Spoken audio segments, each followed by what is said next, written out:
அனைவருக்கும் வணக்கம். ஸோ நம்ம இன்னைக்கு ஜெண்டர் சர்டிஃபிகேட் எப்படி வாங்குறது, எப்படி அப்ளை பண்ணுறது, என்ன மாதிரியான மேண்டேட்ரியான டாக்குமெண்ட்ஸ் தேவைப்படுது அப்படிங்கிறத பார்ப்போம்.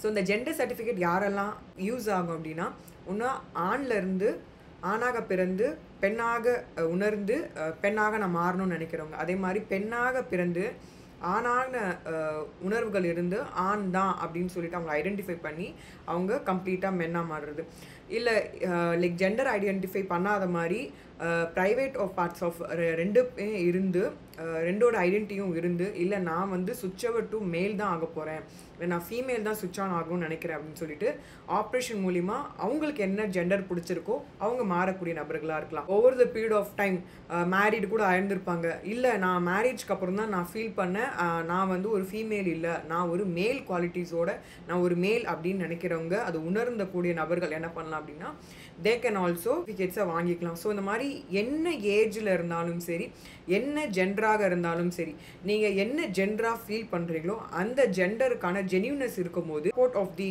Complete surgery and doctors and district magistrates மூலிமா you can change your identity. உங்களுக்கு ஜெண்டர் சர்டிஃபிகேட்டும் கிடைக்கும், ஜெண்டர் ஐடியும் உங்களுக்கு கிடைக்க போது, ஸ்காலர்ஷிப்ஸ் கிடைக்கும். இது மட்டும் இல்லாமல் ப்ரொடெக்ஷன்ஸ் அண்ட் டிஸ்கிரிமினேஷன் இல்லாத என்விரான்மெண்ட்டு உங்களுக்கு கிடைக்க போகுது. ஸோ இதோடைய முக்கியமான 2 சட்டங்களை பார்ப்போம். ஒன்று வந்து ஆக்ட், இன்னொன்று வந்து ரூல்ஸ்.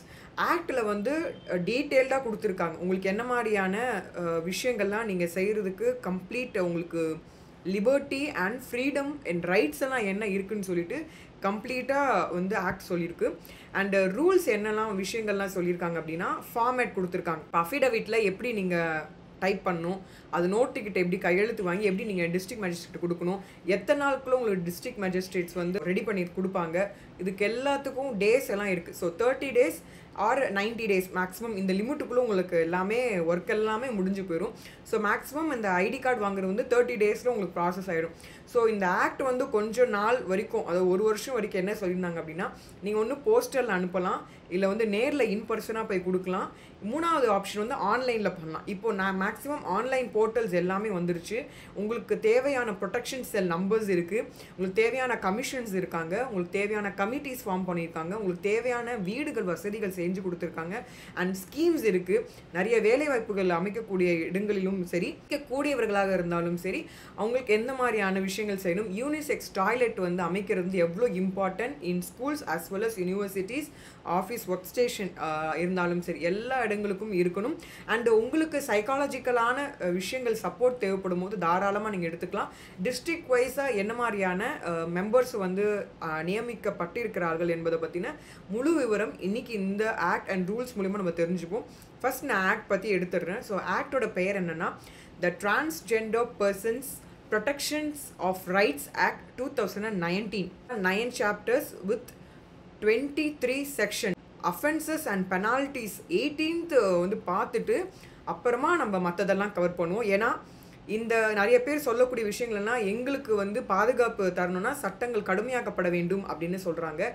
இது வந்து இந்த டிராஃப்டாக இருந்து பல நிபுணர்களால் எக்ஸ்பர்ட்ஸ்னால இந்த பர்டிகுலர் ஆக்ட் வந்து அழகாக கொண்டு வந்திருக்காங்க. ஸோ ஆல்ரெடி உங்களுக்கு வந்து தேவையான பாதுகாப்பு வந்து சட்டங்கள் தந்திருக்கு, அதை நீங்கள் தெரிஞ்சுக்கிட்டால் போதும்.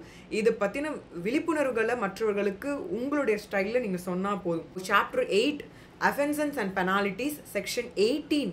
உங்களை யாராவது அப்யூஸோ இல்லை ஃபிசிக்கல் அப்யூஸாக இருக்கலாம், இல்லை பார்த்தீங்கன்னா வேர்பல் அப்யூஸ் வாய் மூலிமா சொல்கிறதா இருக்கட்டும், இல்லை உங்கள் மனம் கஷ்டப்படுற மாதிரி இமோஷனல் அப்யூஸாக இருக்கட்டும், இல்லை செக்ஷுவல் அப்யூஸாக இருக்கட்டும், என்ன மாதிரியான அப்யூஸாக இருந்தாலும் சரி, இது உங்களுடைய வாழ்க்கைக்கு வந்து உங்களுக்கு கஷ்டத்தை தரக்கூடிய ஒரு விஷயமா இருந்தாலும் சரி, இல்லை உங்களுடைய பாதுகாப்புக்கு கஷ்டம் ஏற்படக்கூடிய விதத்தில் இருந்தாலும் சரி, இல்லை உங்களுடைய உடல் ஆரோக்கியத்திற்கு ஏதோ தீங்கு விளைக்கக்கூடிய ஒரு விஷயமாக இருந்தாலும் சரி, இல்லை உங்களுடைய அன்றாட வாழ்க்கைக்கு ஏதோ ஒரு விதமாக இன்ஜூரியோ ஒரு ஹார்மோ ஏற்படும் விதத்தில், அது ஒரு மென்டலாவோ ஃபிசிக்கலாவோ ஒரு டிரான்ஸ்ஜெண்டர் பர்சனுக்கு நேரிடும் பட்சத்தில் கடுமையான தண்டனையாக நாட் லெஸ் தெனே வந்து 6 months but which may extend to 2 years and with fine.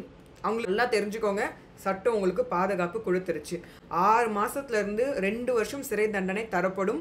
அந்த பர்டிகுலர் பர்சன் உங்களுக்கு உடல் ரீதியாகவோ மன ரீதியாகவோ நீங்கள் செல்லக்கூடிய இடங்களிலோ உங்களுக்கு தொந்தரவு செய்யக்கூடியோ உங்களுக்கு ஆபத்து விளைவிக்கும் மாதிரியான விஷயங்களோ இந்த மாதிரி இருந்ததுன்னா அவங்களுக்கு சட்ட படி உங்களுக்கு தண்டனை வாங்கி தரப்படும் அப்படிங்கிறது நீங்கள் தெரிஞ்சுக்கோங்க, கான்ஃபிடண்ட்டாக இருங்க. ஃபோர்ஸ்டு லேபரோ பாண்டட் லேபரோ, இந்த ஃபோர்ஸ்டு லேபரில் எல்லா கேட்டகரி வரும். உங்களுக்கு பிடிக்காத வேலையை வந்து உங்களை டிரான்ஸ்ஜெண்டருங்கிற ஒரே காரணத்துக்காக உங்களை பின் பாயிண்ட் பண்ணி அந்த கம்பல்சரியாக நீ தான் அங்கே செய்யணும் அப்படின்னு சொல்லி ஃபோர்ஸ் பண்ணாங்கனாலும் இந்த மாதிரியான கண்டிஷன்ஸ்லையும் அவங்களுக்கு சிறை தண்டனை தரப்படும். அதே மாதிரி டிரான்ஸ்ஜெண்டர் பர்சன்ஸோட எல்லாருமே பப்ளிக் யூஸ் பண்ணக்கூடிய ஒரு இடமா இருக்குது, எல்லாருமே பயன்படுத்தக்கூடிய ஒரு ஆக்சஸ்லாம் இருக்கும் போது உங்களை மட்டும் போகக்கூடாதுன்னு சொல்லி உங்களை வந்து நிப்பாட்டினாங்க அப்படின்னாலும் இவங்களுக்கு சிறை தண்டனை தரப்படும். வீட்டில் யாராக இருந்தாலும் சரி, அதாவது forces a transgender person to leave house hold, வீட்டை விட்டு வெளியே போ நீ ஒரு டிரான்ஸ்ஜெண்டர் அப்படின்னு சொன்னாலும் சரி அவங்களுக்கு இதே தண்டனை தரப்படும். அதே மாதிரி ஏதோ ஒரு வில்லேஜில் கிராமத்தில் இருக்கீங்க, அந்த கிராமத்து மக்கள் உங்களுக்கு ஒதுக்கி வச்சாலும் சரி அவங்களுக்கும் சிறை தண்டனை தரப்படும். அதே மாதிரி ரெசிடென்ஸாக இருக்கக்கூடிய இடங்களில் உங்களுக்கு வீடு தரமாட்டோம். இந்த மாதிரியான விஷயங்கள்லாம் பார்த்திங்கன்னா நிறைய சகோதரிகள் இதெல்லாம் வந்து நிறையா யூடியூப்ஸ்லையும் சரி நிறைய சோஷியல் பிளாட்ஃபார்ம்ஸில் உங்களுடைய வேதனைகளை சொல்லிக்கிட்டே இருக்காங்க. முதல்ல இது தெரிஞ்சுக்கோங்க, நீங்கள் தாராளமாக தக்க தண்டனை வந்து வாங்கி தரப்படும். நீங்கள் வந்து யூ ஷுட் கம்ப்ளைண்ட், அவ்வளோதான். ஆன்லைனில் உங்களுக்கான போர்ட்டல்ஸ் இருக்குது, ஹெல்ப்லைன் நம்பர்ஸ் இருக்குது, டோல் ஃப்ரீ நம்பர்ஸ் இருக்குது, கமிட்டிஸ் இருக்காங்க, டிஸ்ட்ரிக்ட் வைஸில் இதுக்காக நம்பர்ஸ் வந்து இருக்காங்க, சைக்காலஜிஸ்ட் இருக்காங்க, உங்களுக்கு சப்போர்ட் பண்ண நிறைய NGOs, volunteers and very especially பார்த்தீங்கன்னா போலீஸ் டிபார்ட்மெண்ட் அஃபீஷியல்ஸும் சரி எல்லா டிபார்ட்மெண்ட்டுக்கும் இதுக்கான நிறைய விழிப்புணர்வுகள் கொடுத்துக்கிட்டே இருக்காங்க. ஸ்கூலில் படிச்சுட்டு இருக்காங்க அப்படின்னா அங்கே பர்டிகுலர்லி அங்கே குழந்தைங்களோ இல்லை வந்து டீச்சராகவே இருந்தாலும் சரி உங்களை டிஸ்கிரிமினேட் பண்ணி உங்களை கார்னர் பண்ணி உங்களை அசிங்கப்படுத்துவதற்கும் மன நோகடிக்கக்கூடிய தருணம் ஏற்பட்டாலும் இதே தண்டனை தரப்படும். ஜெண்டர் அப்படிங்கிறவர் யார்? கிங்டம் ஞாபகம் வச்சுக்கோங்க. ஸோ அந்த பர்டிகுலர் செக்ஷன் 2Kல டிரான்ஸ்ஜெண்டர் பர்சனோட டிஃபினேஷன் சொல்லியிருக்கு, சரிங்களா? So transgender person means a person whose gender does not match with the gender assigned to that person at birth. So பிறக்கும் போது இருக்கக்கூடிய அந்த ஜெண்டர் இப்போ இருக்கக்கூடிய காலகட்டத்தில் உங்களுக்கு அது சரியாக மேட்ச் ஆகாத பட்சத்தில் நீங்கள் உணரும் பட்சத்தில் நான் ஆண் தான், நான் பெண் தான், இல்லை வந்து நான் வந்து இந்த பாலினத்தை சேர்ந்தவன்னு உணர்றேன் அப்படிங்கிற பட்சத்தில் பிறப்புக்கும் அதுக்கு பிறகு உங்களுக்கு ஏற்படக்கூடிய மாற்றங்கள் மதிக்கும் தன்மையில் இருக்கும்போது they are called as transgender persons. So இவங்க யாரெல்லாம் இன்க்ளூட் பண்ணுறாங்கன்னா டிரான்ஸ் மேனாகவும் இருந்தாலும் டிரான்ஸ்ஜெண்டர் பர்சன் தான், டிரான்ஸ் உமனாக இருந்தாலும் டிரான்ஸ்ஜெண்டர் பர்சன் தான். Whether or not such person has undergone sex reassignment surgery. So நீங்கள் அந்த சர்ஜரி போய் தான் உங்களுக்குன்னு இல்லை, அது போகிறதுக்கு முன்னாடி யூ ஐடென்டிஃபை பண்ணிட்டீங்க அப்படின்னா you are also calls a transgender person. Hormone therapy எடுத்து தான் அப்படின்னு கிடையாது, நீங்கள் அது எடுக்காமல் இருக்கும் பட்சத்தில் எடுத்திருந்தாலும் சரி எடுக்காமல் இருந்தாலும் சரி, சர்ஜரி செஞ்சிருந்தாலும் சரி செய்யாமல் இருந்தாலும் சரி, லேசர் தெரப்பி செஞ்சிருந்தாலும் சரி செய்யாமல் இருந்தாலும் சரி, இல்லை எனி அதர் தெரப்பி நீங்கள் எடுத்திருந்தாலும் சரி எடுக்காமல் இருந்தாலும் சரி you will be called as transgender person. உங்களுக்கு என்ன நீங்கள் கால் பண்ணணும்னு நினைக்கிறீங்களோ அதுவாகவே you will be called as அப்படின்னு தெரிஞ்சுக்கோங்க. Person with intersex variations, gender queer and person having such socio-cultural identities as Kinner, Hijra, Aravani, Jokta. ரீதியாக you can be identified as, defined as transgender person அப்படின்னு தெரிஞ்சுக்கோங்க. Right 2Iல person with intersex variations means அப்படின்னா a person who at birth shows variation in his or her primary sexual characteristics, external genitalia, chromosomes or hormones from normative standard of male or female body. Private பார்ட்ஸாக இருக்கக்கூடிய மாதிரியான விஷயங்களையும் சரி, இல்லை sexual கேரக்டரிஸ்டிக்ஸாக நீங்கள் உணரக்கூடிய விஷயங்களுமா இருந்தாலும் சரி, இல்லை குரோமோசோம்ஸோ இல்லை ஹார்மோன்ஸோ வந்து ஸோ அதிலேருந்து இல்லை ஏதாவது மாற்றுதல் ஏற்படும் விதத்தில் இருக்கும் பட்சத்தில் மேலோ ஃபீமேல் பாடியாக இருக்கும் பட்சத்தில் நீங்கள் எதோ உணர்வீங்களோ that will be called as intersex variations அப்படின்னு சொல்கிறாங்க. ஜஸ்ட் தெரிஞ்சுக்கோங்க. 2Cல என்ன சொல்கிறாங்கன்னா ஃபேமிலினா யார் அப்படின்னா means a group of people related by பிளட்டோ ஆர் மேரேஜோ or by adoption made in the accordance with law. அதாவது குடும்பம் என்பதை வந்து இரத்த வழியாகவோ அதாவது அடுத்தடுத்த தலைமுறைகளாக இருக்கக்கூடிய இரத்த ரீதியாகவோ இல்லை வந்து திருமணத்திற்கு அப்புறமா ஒரு ஃபேமிலி ஏற்படக்கூடியவர்களோ இல்லை அடாப்ஷனாக இருக்கக்கூடிய நிறையா இடங்களில் பார்த்திங்கன்னா ரொம்ப ஒரு அண்டர்ஸ்டாண்டபிளான ஒரு ஃபேமிலி வந்து மேரேஜ் லைஃப் சில பேருக்கு அமையும்.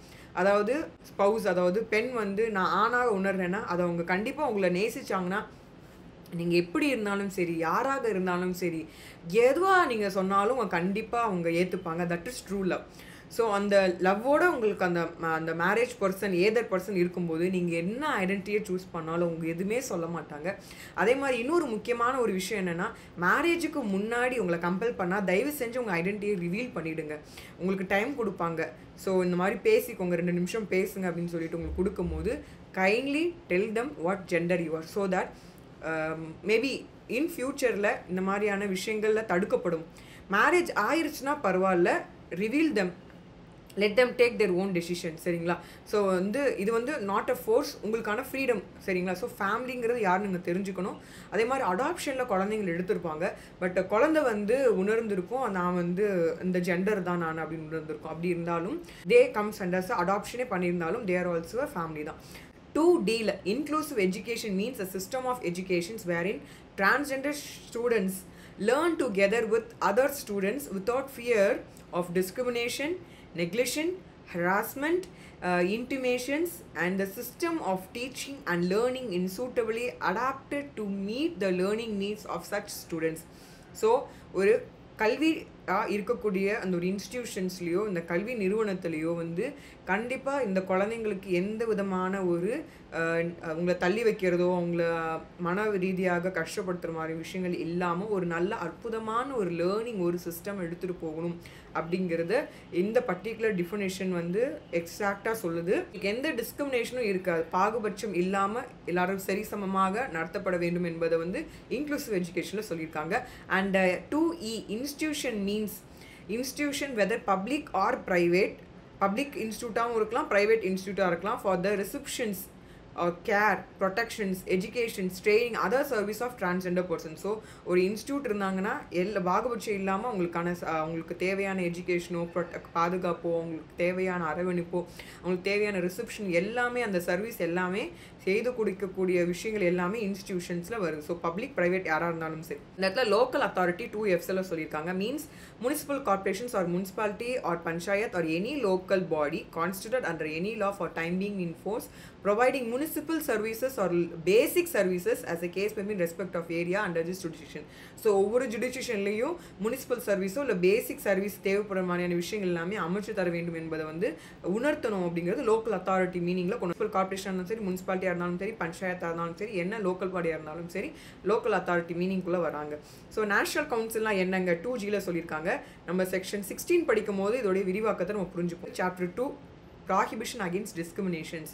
ஸோ உங்களுக்கு அன்ஃபேர் ட்ரீட்மெண்ட்னு ஒரு விஷயம் இருக்கக்கூடாதுங்கிறத உறுதி செய்து இந்த பர்டிகுலர் செக்ஷன் 3 அப்படிங்கிறது ப்ராஹிபிஷன் அகெயின்ஸ்ட் டிஸ்கிரிமினேஷன், பாகுபாட்சம் இல்லாமல் சரிசமமாக நடத்த வேண்டும் என்பது உணர்த்துது. ஸோ யாருமே உங்களை அசிங்கமாவோ கீழ்த்தனமாவோ மனசு கஷ்டப்படுகிற விஷயத்தில் நடந்துக்கக்கூடாதுங்கிறது இந்த செக்ஷன் ரொம்ப உறுதி செய்து ஒரு அன்ஃபேர் ட்ரீட்மெண்ட் எஜுகேஷன் இன்ஸ்டியூட் கல்வி நிறுவனங்கள்லையோ இல்லை வேலைப்பாக்கூடங்கள்லையோ எந்த விதமான உங்களை தள்ளி வைக்கிறதோ நிராகரிக்கிற மாதிரியான விஷயங்கள் செய்யக்கூடாது, அன்ஃபேர் ட்ரீட்மெண்ட் இருக்கக்கூடாதுங்கிறது சொல்கிறாங்க.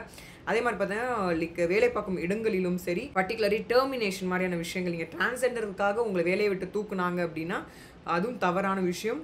ஸோ அப்படி இருந்தாலும் நீங்கள் சட்டப்படி நடவடிக்கை எடுக்கலாம். சர்வீஸை நீங்கள் யூஸ் பண்ணக்கூடாது, இந்த ஃபெசிலிட்டி நீங்கள் யூஸ் பண்ணக்கூடாது, நீங்கள் ஸ்டெப்ஸில் நடந்து போங்க, லிஃப்ட் யூஸ் பண்ணக்கூடாது, இந்த ப்ரிவிலேஜஸ்லாம் நீங்கள் ஏன் கேட்குறீங்க, போனஸ் ஏன் கேட்குறீங்க, ஆப்பர்ச்சுனிட்டிஸ் ஏன் கேட்குறீங்க, நீங்கள் ஒரு ப்ரமோஷன்ஸில் போகும்போது உங்களை நிப்பாட்டுறதா இருக்கட்டும், இந்த மாதிரி என்ன விஷயங்களாக இருந்தாலும் சரி, உங்களுக்கு பிகாஸ் ஆஃப் த டிரான்ஸ்ஜெண்டர்னால உங்களை ஸ்டாப் பண்ணாங்கன்னா நீங்கள் தாராளமாக நீங்கள் சட்டத்தை அணுகலாம், கம்ப்ளைண்ட் கொடுக்கலாம். சரி, ரைட் டு மூமெண்ட், அதாவது நீங்கள் போகக்கூடிய பஸ்கள்லையோ ட்ரெயின்லேயோ மெட்ரோலேயோ ஏர்லைன்ஸ்லேயோ எதுவாக டிரான்ஸ்போர்ட்டேஷனாக இருக்கும்போது உங்களை தடுத்தாங்க அப்படின்னாலும் டினைல் பண்ணாலும் நீங்கள் சட்ட ரீதியாக அணுகலாம்.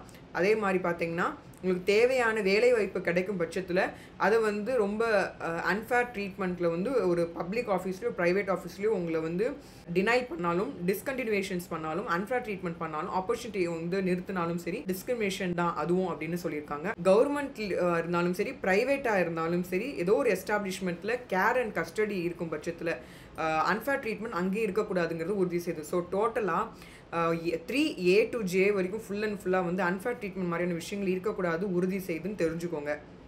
சாப்டர் 3ல என்ன சொல்கிறாங்கன்னா section 4 particularly recognitions of identity of transgender persons அப்படிங்கிற செக்ஷன்ஸில் என்ன சொல்லியிருக்காங்கன்னா உங்களுக்கு தேவையான transgender person has the right to be recognized such in accordance with the provisions of this act. நீங்கள் என்ன ஐடென்டிட்டியை உணர்றீங்களோ அதை நீங்கள் தாராளமாக வாங்கிக்கலாம். அதை வந்து கவர்மெண்ட் அங்கீகரிக்கிறது உங்களுக்கு தேவையான பாதுகாப்பையும் தரப்போகுது.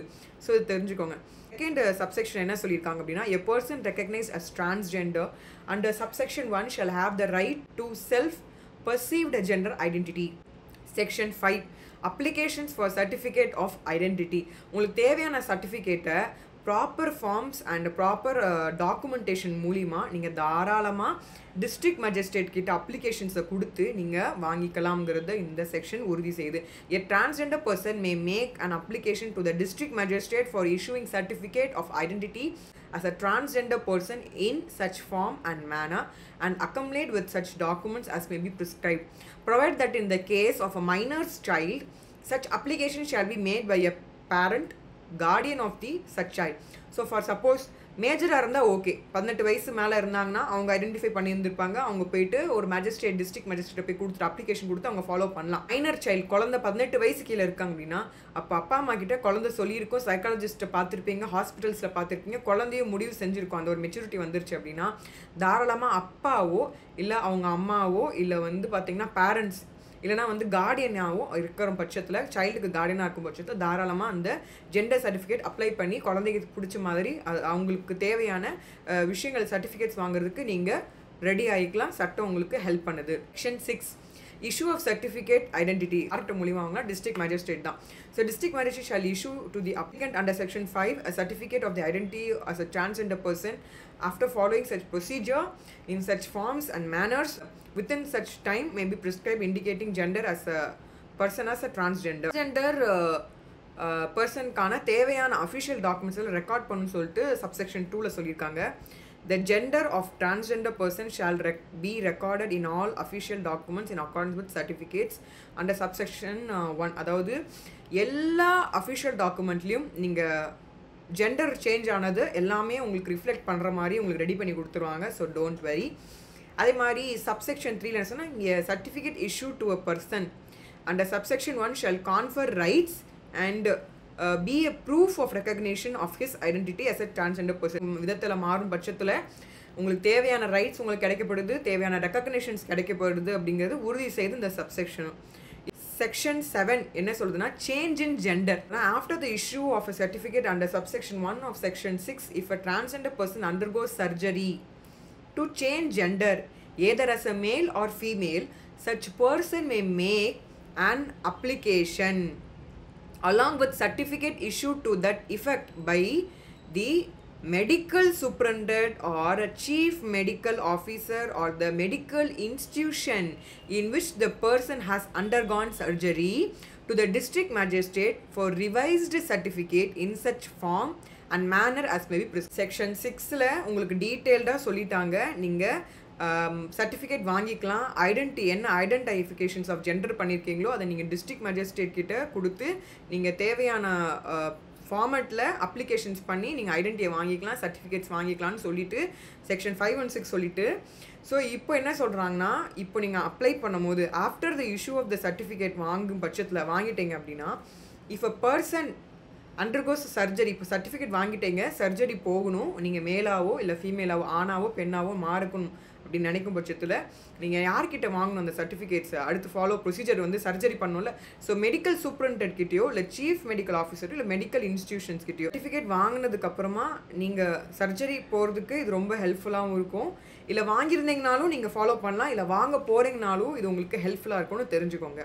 District magistrate shall on receipt on the application along with the certificate issued by the medical superintendent or the chief medical officer on being satisfied with the correctness of such certificate, issue the certificate indicating change in gender in such form and manner with such in time as may be prescribed.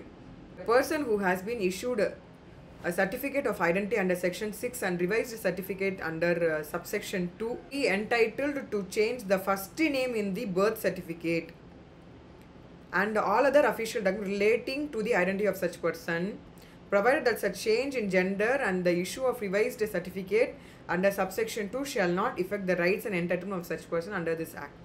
So 2 certificate இங்கே சொல்லப்படுது. ஒன்று வந்து certificate of identity, அது வந்து section 6 மூலிமா நீங்கள் வாங்குறீங்க. Or revised certificate under section subsection 2. நான் தான் சொன்னேன் உங்களுக்கு 2 ஆப்ஷன் இருக்குது. ஒன்று சர்டிஃபிகேட் அப்ளை பண்ணிவிட்டு அதுக்கப்புறம் சர்ஜரி வருது, இல்லைனா சர்ஜரிலாம் முதல்ல முடிச்சிருந்துருப்பாங்க. ஸோ அதுக்கப்புறமா இங்கே இஷ்யூ ஆஃப் சர்டிஃபிகேட் கேட்குறது. இந்த 2 ஆப்ஷன் இருக்குது. அதை நீங்கள் கொஞ்சம் கிளாரிட்டியோடு நீங்கள் புரிஞ்சுக்கோங்க. சாப்டர் 4 என்ன சொல்லுது அப்படின்னா வெல்ஃபேர் மெஷர்ஸ் ஆஃப் கவர்மெண்ட். இப்போ கவர்மெண்ட் என்ன மாதிரியான நடவடிக்கைலாம் எடுக்க போகுது அப்படின்னு சொல்லிட்டு செக்ஷன் 8ல் சொல்லியிருக்காங்க. செக்ஷன் 8ல் ஆப்ளிகேஷன்ஸ் ஆஃப் அப்ராப்ரியேட் கவர்மெண்ட், அதாவது appropriate government shall take steps to secure full and persons and their inclusions of society.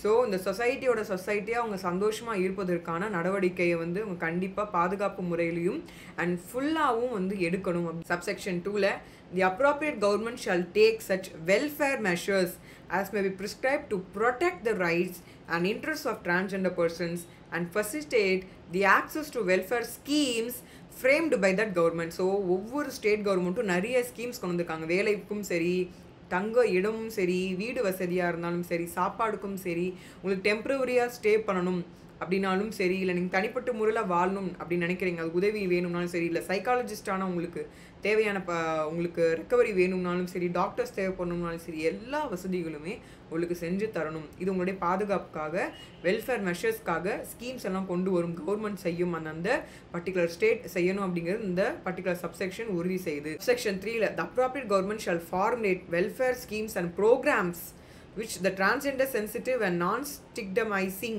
or non-discriminatory. So எந்த விதமான வித்தியாசம் வந்து பாகுபட்சம் கொடுக்காம நான் டிஸ்கிரிமினேட்டரியாக நான் ஸ்டிக்மா ஒரு இருக்கும், அந்த தேக்கம் வந்து நீக்கப்பட வேண்டும் என்பதற்காக அந்த மாதிரியான விஷயங்களாக இருந்தாலும் சரி, இல்லை டிரான்ஸ்ஜெண்டருக்கு தேவையான சென்சிட்டிவ் அவங்களுக்கே ஃபஸ்ட்டு தெரியாது. நிறைய பேருக்கு வந்து தான் ஆண் என்பது இல்லை ஒரு பெண் என்பதே வந்து உணராமல் அவங்க ஆப்போசிட் ஜெண்டராக அவங்க இருந்திருப்பாங்க.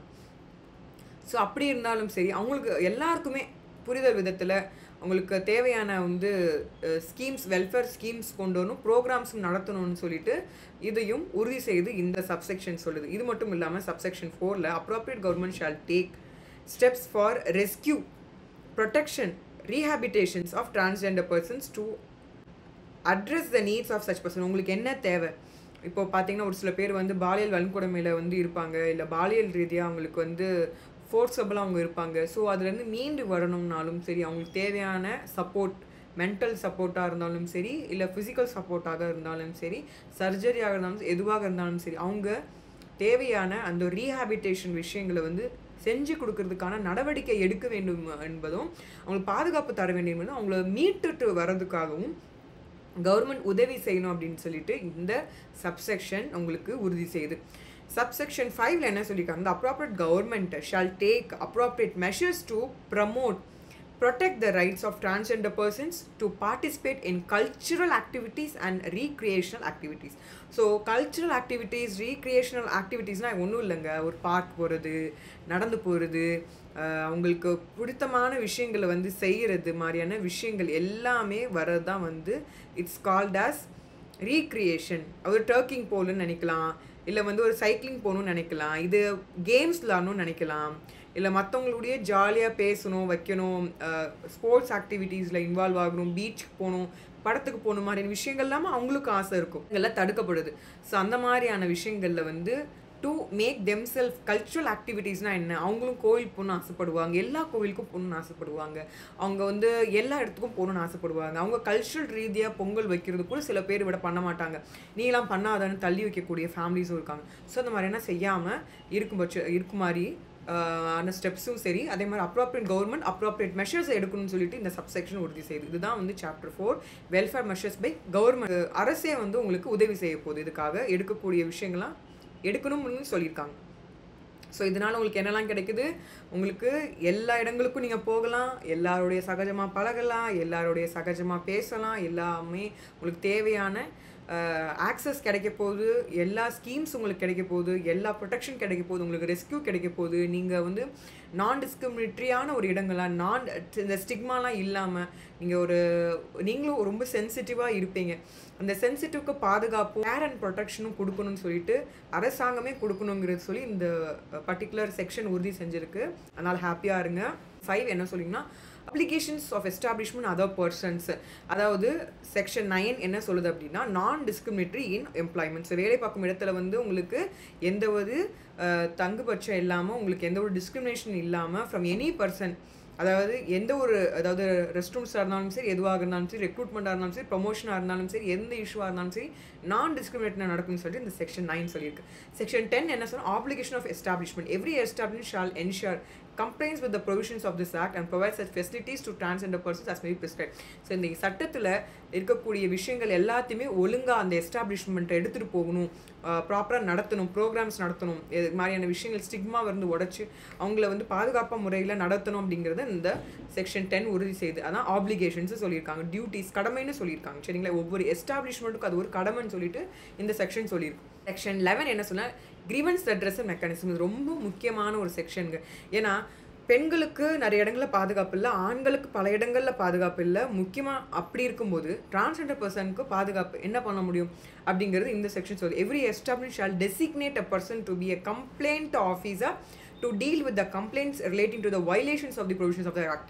ஸோ இந்த ஆக்டில், இந்த சட்டத்தில் இந்த சொல்லியிருக்கக்கூடிய விஷயத்தில் ஏதாவது ஒன்று முரணாக யாராவது செய்யும் பட்சத்தில் இதுக்கு ஒரு கம்ப்ளைனன்ட் ஆஃபீஸர் வந்து நியமனம் செஞ்சு அந்த கம்ப்ளைண்ட்ஸ் பர்டிகுலர்லி டிரான்ஸ் பர்சனாக இருக்காங்க, டிரான்ஸ் மேனாவோ டிரான்ஸ் உமனாவோ டிரான்ஸ்ஜெண்டராகவோ இருக்கும் பட்சத்தில் அவங்களுக்கு ஏற்படக்கூடிய விஷயங்கள் மன ரீதியாகவோ உடல் ரீதியாகவோ ஏற்படுது அப்படின்னா அதுக்கு ஒவ்வொரு நிறுவனமும் எவ்ரி எஸ்டாப்ளிஷ்மெண்ட் என்ன பண்ணணும், ஒரு பர்சனை நியமனம் செய்யணும், ஒரு நபரை நியமனம் செய்யணும். அவங்க அந்த கம்ப்ளைனன்ட் ஆஃபீஸராக இருந்து அவங்க எல்லா ஒர்க்ஸும் கம்ப்ளைண்ட்ஸ் எல்லாத்தையும் ரிசீவ் பண்ணி தக்க நடவடிக்கை எடுக்கப்படும் அந்த வயலேஷன் செஞ்சவங்க மேலே அப்படின்றது உறுதி செய்து இந்த sections. Right to residence. So right to ரெசிடென்ட்க்கு ரொம்ப முக்கியங்க, எல்லாரும் சகோதர சகோதரி எல்லாரும் தெரிஞ்சுக்கணும். அதாவது no child shall be separated from parents. அப்பா அம்மா கிட்ட இருந்து பிரிக்கக்கூடாது அந்த குழந்தைய. Immediate family on the grounds of being transgender. அதே மாதிரி அவங்க மேபி இந்த சட்டம் வரதுக்கு முன்னாடி அப்பா அம்மான்னு சொல்லிட்டு ஒருத்தவங்களை அவங்களே சூஸ் பண்ணிப்பாங்க, அந்த டிரான்ஸ்ஜெண்டர் கம்யூனிட்டிலேருந்து சூஸ் பண்ணியிருப்பாங்க, அவங்ககிட்ட இருந்தும் பிரிக்கக்கூடாது அப்படின்னு சொல்லியிருக்காங்க.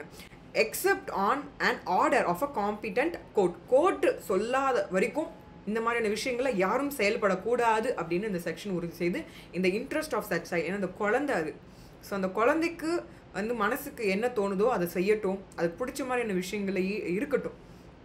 அது அப்பா அம்மாவோ இல்லை வந்து அவங்க அடுத்து போகக்கூடிய ஒரு இமீடியட் ஃபேமிலிலாம் வந்து என்ன பண்ணுவாங்க, அப்பா அம்மா வந்து வேறு யாராவது பார்த்துக்கோங்க சொல்லி வந்து பெரியம்மாவோ சித்தப்பாவோ இல்லை வேறு யாராவது கொடுத்துருப்பாங்க குழந்தைய. ஸோ அவங்களும் அந்த குழந்தை வந்து அந்த கன்ஃபியூஷனில் இருக்க ஸ்டேஜில் டிரான்ஸ்ஜெண்டர்னு ஒரே காரணத்துக்காக பிரிக்கிறது கூடாது அப்படின்னு சொல்லிட்டு இந்த செக்ஷன் சொல்லுது. Every transgender person shall have right to reside in household where parents or immediate family reside. So அக்கம் பக்கத்தில் வந்து தப்பாக பேசுகிறாங்க அப்படிலாம் செய்யவே கூடாது. இப்படி செஞ்சாங்கன்னா சட்ட நடவடிக்கை எடுக்கப்படும், தக்க நடவடிக்கை எடுக்கப்படும் அப்படிங்கிறத தெரிஞ்சுக்கோங்க. எல்லாரும் தெரிஞ்சுக்க வேண்டிய ஒரு முக்கியமான ஒரு தகவல் இது. உங்கள் அப்பா அம்மா கூட அந்த குழந்தை வாழணும், அதுதான் அந்த குழந்தைக்கும் அதோடைய அடுத்தடுத்தவருக்குள்ளே வரக்கூடிய பிள்ளைங்களுக்கும் அதான் பாதுகாப்பு. So resident right to residence இருக்குது. ஸோ யாரும் அந்த டிரான்ஸ்ஜெண்டர் இருந்தாங்கன்னா நாங்கள் வாடகை இருக்க மாட்டோம், ஸ்டோர் வீடாக இருக்குது, நாங்கள் அப்பார்ட்மெண்ட்ஸில் இருக்க மாட்டோம், ஃப்ளாட்ஸில் இருக்க மாட்டோம் அப்படின்லாம் யாரும் சொல்லக்கூடாது. அப்படி சொன்னீங்கன்னா உங்கள் மேலே சட்ட நடவடிக்கை எடுக்கப்படணும்னு தெரிஞ்சுக்கோங்க. A right not to be excluded from such household or any part. So வேறு எந்த இடமோ விசேஷம் எதுவாக இருந்தாலும் சரி அவங்களை பிரிக்கிறதோ வீடை விட்டு அவங்கள வராமல் பார்த்துக்கோங்க அப்படின்னு சொல்கிறது மாதிரியான விஷயங்கள் செய்யக்கூடாது. செஞ்சால் சட்ட நடவடிக்கை எடுக்கப்படும். நீங்கள் யாராக இருந்தாலும் சரி, எந்த இடத்துல இருந்தாலும் சரி, இந்த சட்டம் அதுக்கான முக்கியமான ஒரு விஷயத்த செஞ்சுருக்கு. அண்ட் டிஜிபி லெவலில் இதோடைய ஆக்ஷன்ஸ் வந்து எடுக்கப்படும்னு தெரிஞ்சுக்கணும். A right to enjoy and use facilities of such household in a non-discriminatory manner. எந்த பாகுபட்சமும் இல்லாமல், நோ டிஸ்கிரிமினேஷன் எதுவும் இல்லாமல், அதாவது கிளாஸை வேறு கிளாஸ் யூஸ் பண்ணு, இந்த மாதிரியான விஷயங்கள்லாம் இருக்குல்ல.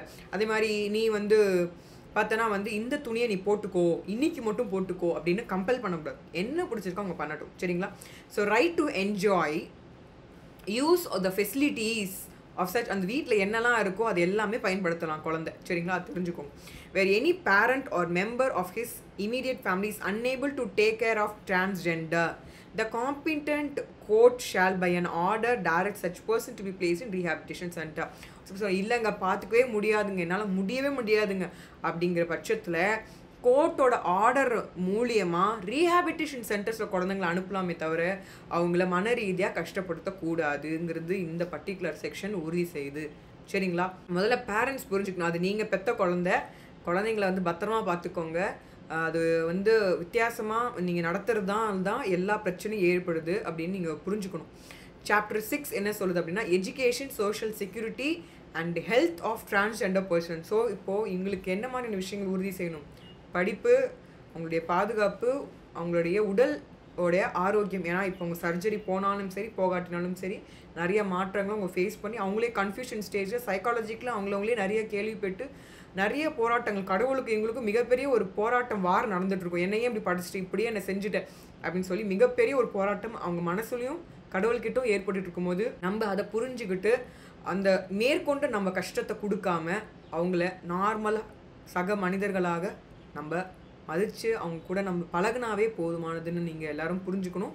அதை வந்து உணர்த்தும் விதத்தில் இந்த சாப்டர் 6 வந்து உறுதி செய்யுது. ஸோ 13 என்ன சொன்னால், application of education institutions to provide inclusive educations to transgender persons. So every education institutions ஃபண்டடாக பண்ணி அந்த இன்ஸ்டிடியூஷன் நடத்தினாலும் சரி, கல்வி நிறுவனங்கள் இருந்தாலும் சரி, recognised the appropriate government. So பார்த்தீங்கன்னா கவர்மெண்ட் மூலியமாக வச்சு நடத்திட்டு இருக்கக்கூடிய இடங்களாக இருந்தாலும் சரி, shall provide inclusive education opportunities for sports. அது வந்து ஒரு விளையாட்டுத்துறையாக இருந்தாலும் சரி, இல்லை ரீக்ரியேஷன் ஆக்டிவிட்டீஸாக இருந்தாலும் சரி, இல்லை வந்து லீஷர் ஆக்டிவிட்டீஸாக இருந்தாலும் சரி, gender persons without discriminations on an equal basis with others. So எல்லாரும் வந்து சகஜமாக தாங்க பழகுவாங்க எல்லாருமே. ஆனால் பெரியவங்க என்ன பண்ணுறதுனா, நீ பழகாத, வைக்காத, பயமுடுத்துறது, வைக்கிறது, இந்த மாதிரியான விஷயங்கள்னால தான் நிறைய இடங்களில் வந்து தடுக்கப்படுது. ஸோ இதுக்கு என்ன சொல்லணும்னா, இன்ஸ்டிடியூஷன், ஒவ்வொரு எஜுகேஷனல் இன்ஸ்டிடியூஷன் கல்வி நிறுவனங்களுமே என்ன பண்ணணும்னா, அவங்களுக்கு எல்லாருக்கூடையும் பழகக்கூடிய விதத்தில் ஈக்குவலான ஒரு பேஸஸில் அவங்க இருக்கக்கூடிய ஒரு ஆப்பர்ச்சுனிட்டி, ஸ்போர்ட்ஸாக இருந்தாலும் சரி, ரீக்ரியேஷனாக இருந்தாலும் சரி, அவங்களுக்கு என்ன ஆக்டிவிட்டீஸாக இருந்தாலும் அவங்களுக்கும் they should treat them equally அப்படின்னு சொல்லிட்டு இது அவங்களுடைய முக்கியமான கடமை என்பதை வந்து உணர்த்துது இந்த section 13. Section 14, vocational training and self employment. Vocational ட்ரைனிங்னா என்ன? அவங்களுடைய வாழ்வாதாரத்துக்கு அவங்க ஸ்கீம்ஸ் மூலிமாவோ இல்லை ப்ரோக்ராம்ஸ் மூலிமாவோ கவர்மெண்ட் நிறைய டிஃப்ரெண்ட் டைப்ஸ் ஆஃப் ட்ரைனிங்ஸ் கொடுக்கும். வொகேஷனல் ட்ரைனிங்னா ஒரு ஏசி மெக்கானிக் எப்படி பார்க்குறது, இல்லை பூ எப்படி கட்டுறது, பூ மாலை எப்படி கட்டுறது, இல்லை பார்த்திங்கன்னா வீடுகளில் செய்யக்கூடிய சின்ன சின்ன கைவினை பொருட்களை எப்படி செய்கிறது மாதிரியான ட்ரைனிங் ப்ரோக்ராம்ஸ் கொடுப்பாங்க. அதுலேயோ இல்லை செல்ஃப் எம்ப்ளாய்மெண்ட், அவங்களே வந்து ஒரு செல்ஃப் எம்ப்ளாய்டாக செய்யக்கூடிய ஒருவர்களாக அவங்களை எப்படி மாற்றிக்கணும், ஒரு ஷாப், மேபி ஃபுட் இண்டஸ்ட்ரியில் அவங்களுக்கு இன்ட்ரெஸ்ட் இருக்கலாம், அவங்க எப்படி டெவலப் பண்ணிக்கணும், அவங்களே எப்படி ஒரு கடையை ஆரம்பிக்கலாம், அப்படிங்கிற மாதிரியான விஷயங்கள் எல்லாமே ட்ரைனிங் வந்து கவர்மெண்ட் கொடுக்கும். அதை நீங்கள் தெரிஞ்சுக்கணும். Government shall formulate welfare schemes, அது மாதிரி welfare programmes to facilitate and support the livelihood. அன்றாட வாழ்க்கையில் தேவையான விஷயங்களை வந்து அவங்க எடுத்துக்கிட்டாவே நிறைய விஷயங்கள்லேருந்து they can come out of. So அதை உறுதி செய்து இந்த section. So transgender person including vocational training and self employment அப்படின்ட்டு சொல்லிட்டாங்க. Section 15, health care facilities. The appropriate government shall take measures in relation to transgender persons, namely set up separate human immunodeficiency virus zero surveillance centers to conduct zero surveillance for such persons in accordance with the guidelines issued by the National AIDS Control Organization in this behalf. ஒரு சில பேர் பார்த்தீங்கன்னா already prostitution மாதிரியான இதில் வந்து இருந்திருப்பாங்க. அவங்கள rescue பண்ணி அவங்கள மீட்டு ரீஹாபிட்டேஷன் கொடுத்து சைக்காலஜிஸ்ட் மூலிமா அவங்கள ரெக்கவர் பண்ணி ரீஹாபிட்டேட் பண்ணியிருப்பாங்க. இருந்தாலும் அவங்களுக்கு உடல் ரீதியாக பரவக்கூடிய ஒரு விதத்தில் இருக்கக்கூடிய எய்ட்ஸ் மாதிரியான விஷயங்கள் இருக்கும் பட்சத்தில் அதுக்கு தேவையான மெஷர்ஸ், அவங்களுக்கு தேவையான இமீடியட்டாக அவங்களுக்கு என்ன அட்ரஸ் பண்ணணுமோ மாதிரியான விஷயங்களை ட்ரீட்மெண்ட்டாக இருக்கலாம், இல்லை அவங்களுக்கு தேவையான மருந்து மாத்திரைகளாக இருக்கலாம். ஸோ அந்த மாதிரியான விஷயங்கள் எல்லாமே வந்து ஹெல்த் கேர் ஃபெசிலிட்டிஸ் வந்து ப்ராப்பராக செய்யணும் அப்படின்னு சொல்லிட்டு அந்தந்த அப்ராப்ரியேட் கவர்மெண்ட் யார் இருக்காங்களோ, அந்த ஜுடிஷியேஷனில் யார் இருக்காங்களோ அதை எல்லாமே கண்காணிக்கணும். உங்களுக்கு தேவையான விஷயங்களை செய்யணும்னு சொல்லி to provide medical care facility including reassignment surgery, hormonal therapy. For example அவங்களுக்கு வந்து சர்ஜரி மூலிமா அவங்க மாறணும்னு நினைக்கும் போதும் ரீஅசைன்மெண்ட் சர்ஜரியும் ஹார்மோனல் தெரப்பியும் அவங்களுக்கு செய்கிறதுக்கும் மெடிக்கல் கேர் ஃபெசிலிட்டிஸே வந்து அவங்களுக்கு தேவையான விஷயங்களை ப்ரொவைட் பண்ணணும், அரேஞ்ச் பண்ணணும், அதுக்கான விஷயங்களை செஞ்சு கொடுக்கணும் அப்படிங்கிற மாதிரி விஷயங்களை வந்து செய்யணும்னு செக்ஷன் 15 சொல்லியிருக்கு. Before and after sex reassignment surgery, hormonal therapy, counselling. அதாவது அவங்களுக்கு ஃபஸ்ட்டு பயமாக இருக்கும், இந்த மாதிரி சர்ஜரி செய்யும் போது உங்களுக்கு பயமாக இருக்கும், கடவுளே நம்ம உயிரோடு இருப்போமா இல்லை அப்படிங்கிற ஒரு கன்ஃபியூஷன் உங்களுக்கு இருக்கும். அது முன்னாடி இருக்க குழப்பம். சர்ஜரிக்கு அப்புறம் கடவுளே நமக்கு எப்படி வந்து எப்படி நம்ம வந்து சேஞ்ச் பண்ணிக்கிறது, ஹேர் க்ரோத்தாக இருக்கட்டும், எல்லாமே முடி உதிர்ந்து டெவலப்மெண்ட் ஆகும். அப்போது அது எப்படி நம்ம ஃபேஸ் பண்ண சொல்லிட்டு அவங்க அதுலேயும் ஒரு குழப்பத்தில் இருப்பாங்க. அதே மாதிரி ஹார்மோனலான தெரப்பி மாதிரியான விஷயங்களுக்கும் கவுன்சிலிங் வந்து இந்த ஹெல்த் கேர் ஃபெசிலிட்டிஸ் ரெடி பண்ணி கொடுக்கணும் அப்படின்னு சொல்லிட்டு இந்த செக்ஷன் சொல்லியிருக்காங்க. அகேன் டி என்ன சொல்லியிருக்கு அப்படின்னா, bring out a health manual related to sex reassignment surgery in accordance with the World Profession Associations for Transgender Person guidelines. So என்ன சொல்கிறாங்கன்னா, எல்லாமே படிப்பு மூலிமா ஒரு தீர்வு கிடைக்குங்க. அதே மாதிரி என்ன சொன்னால், மேனுவல் கொண்டு வாங்க, out health manual, so that அவங்க அந்த சர்ஜரி பற்றியும் தெரிஞ்சுப்பாங்க. இதுக்காக எவ்வளோ பேர் கைட்லைன்ஸ் கொடுத்துருக்காங்கிறது அவங்க தெரிஞ்சுக்க முடியுமா, அவங்களுக்கு ஒரு கான்ஃபிடன்ஸ் லெவல் வரும் அப்படின்னு சொல்லிட்டு இந்த செக்ஷன் சொல்லியிருக்கு. சரிங்களா?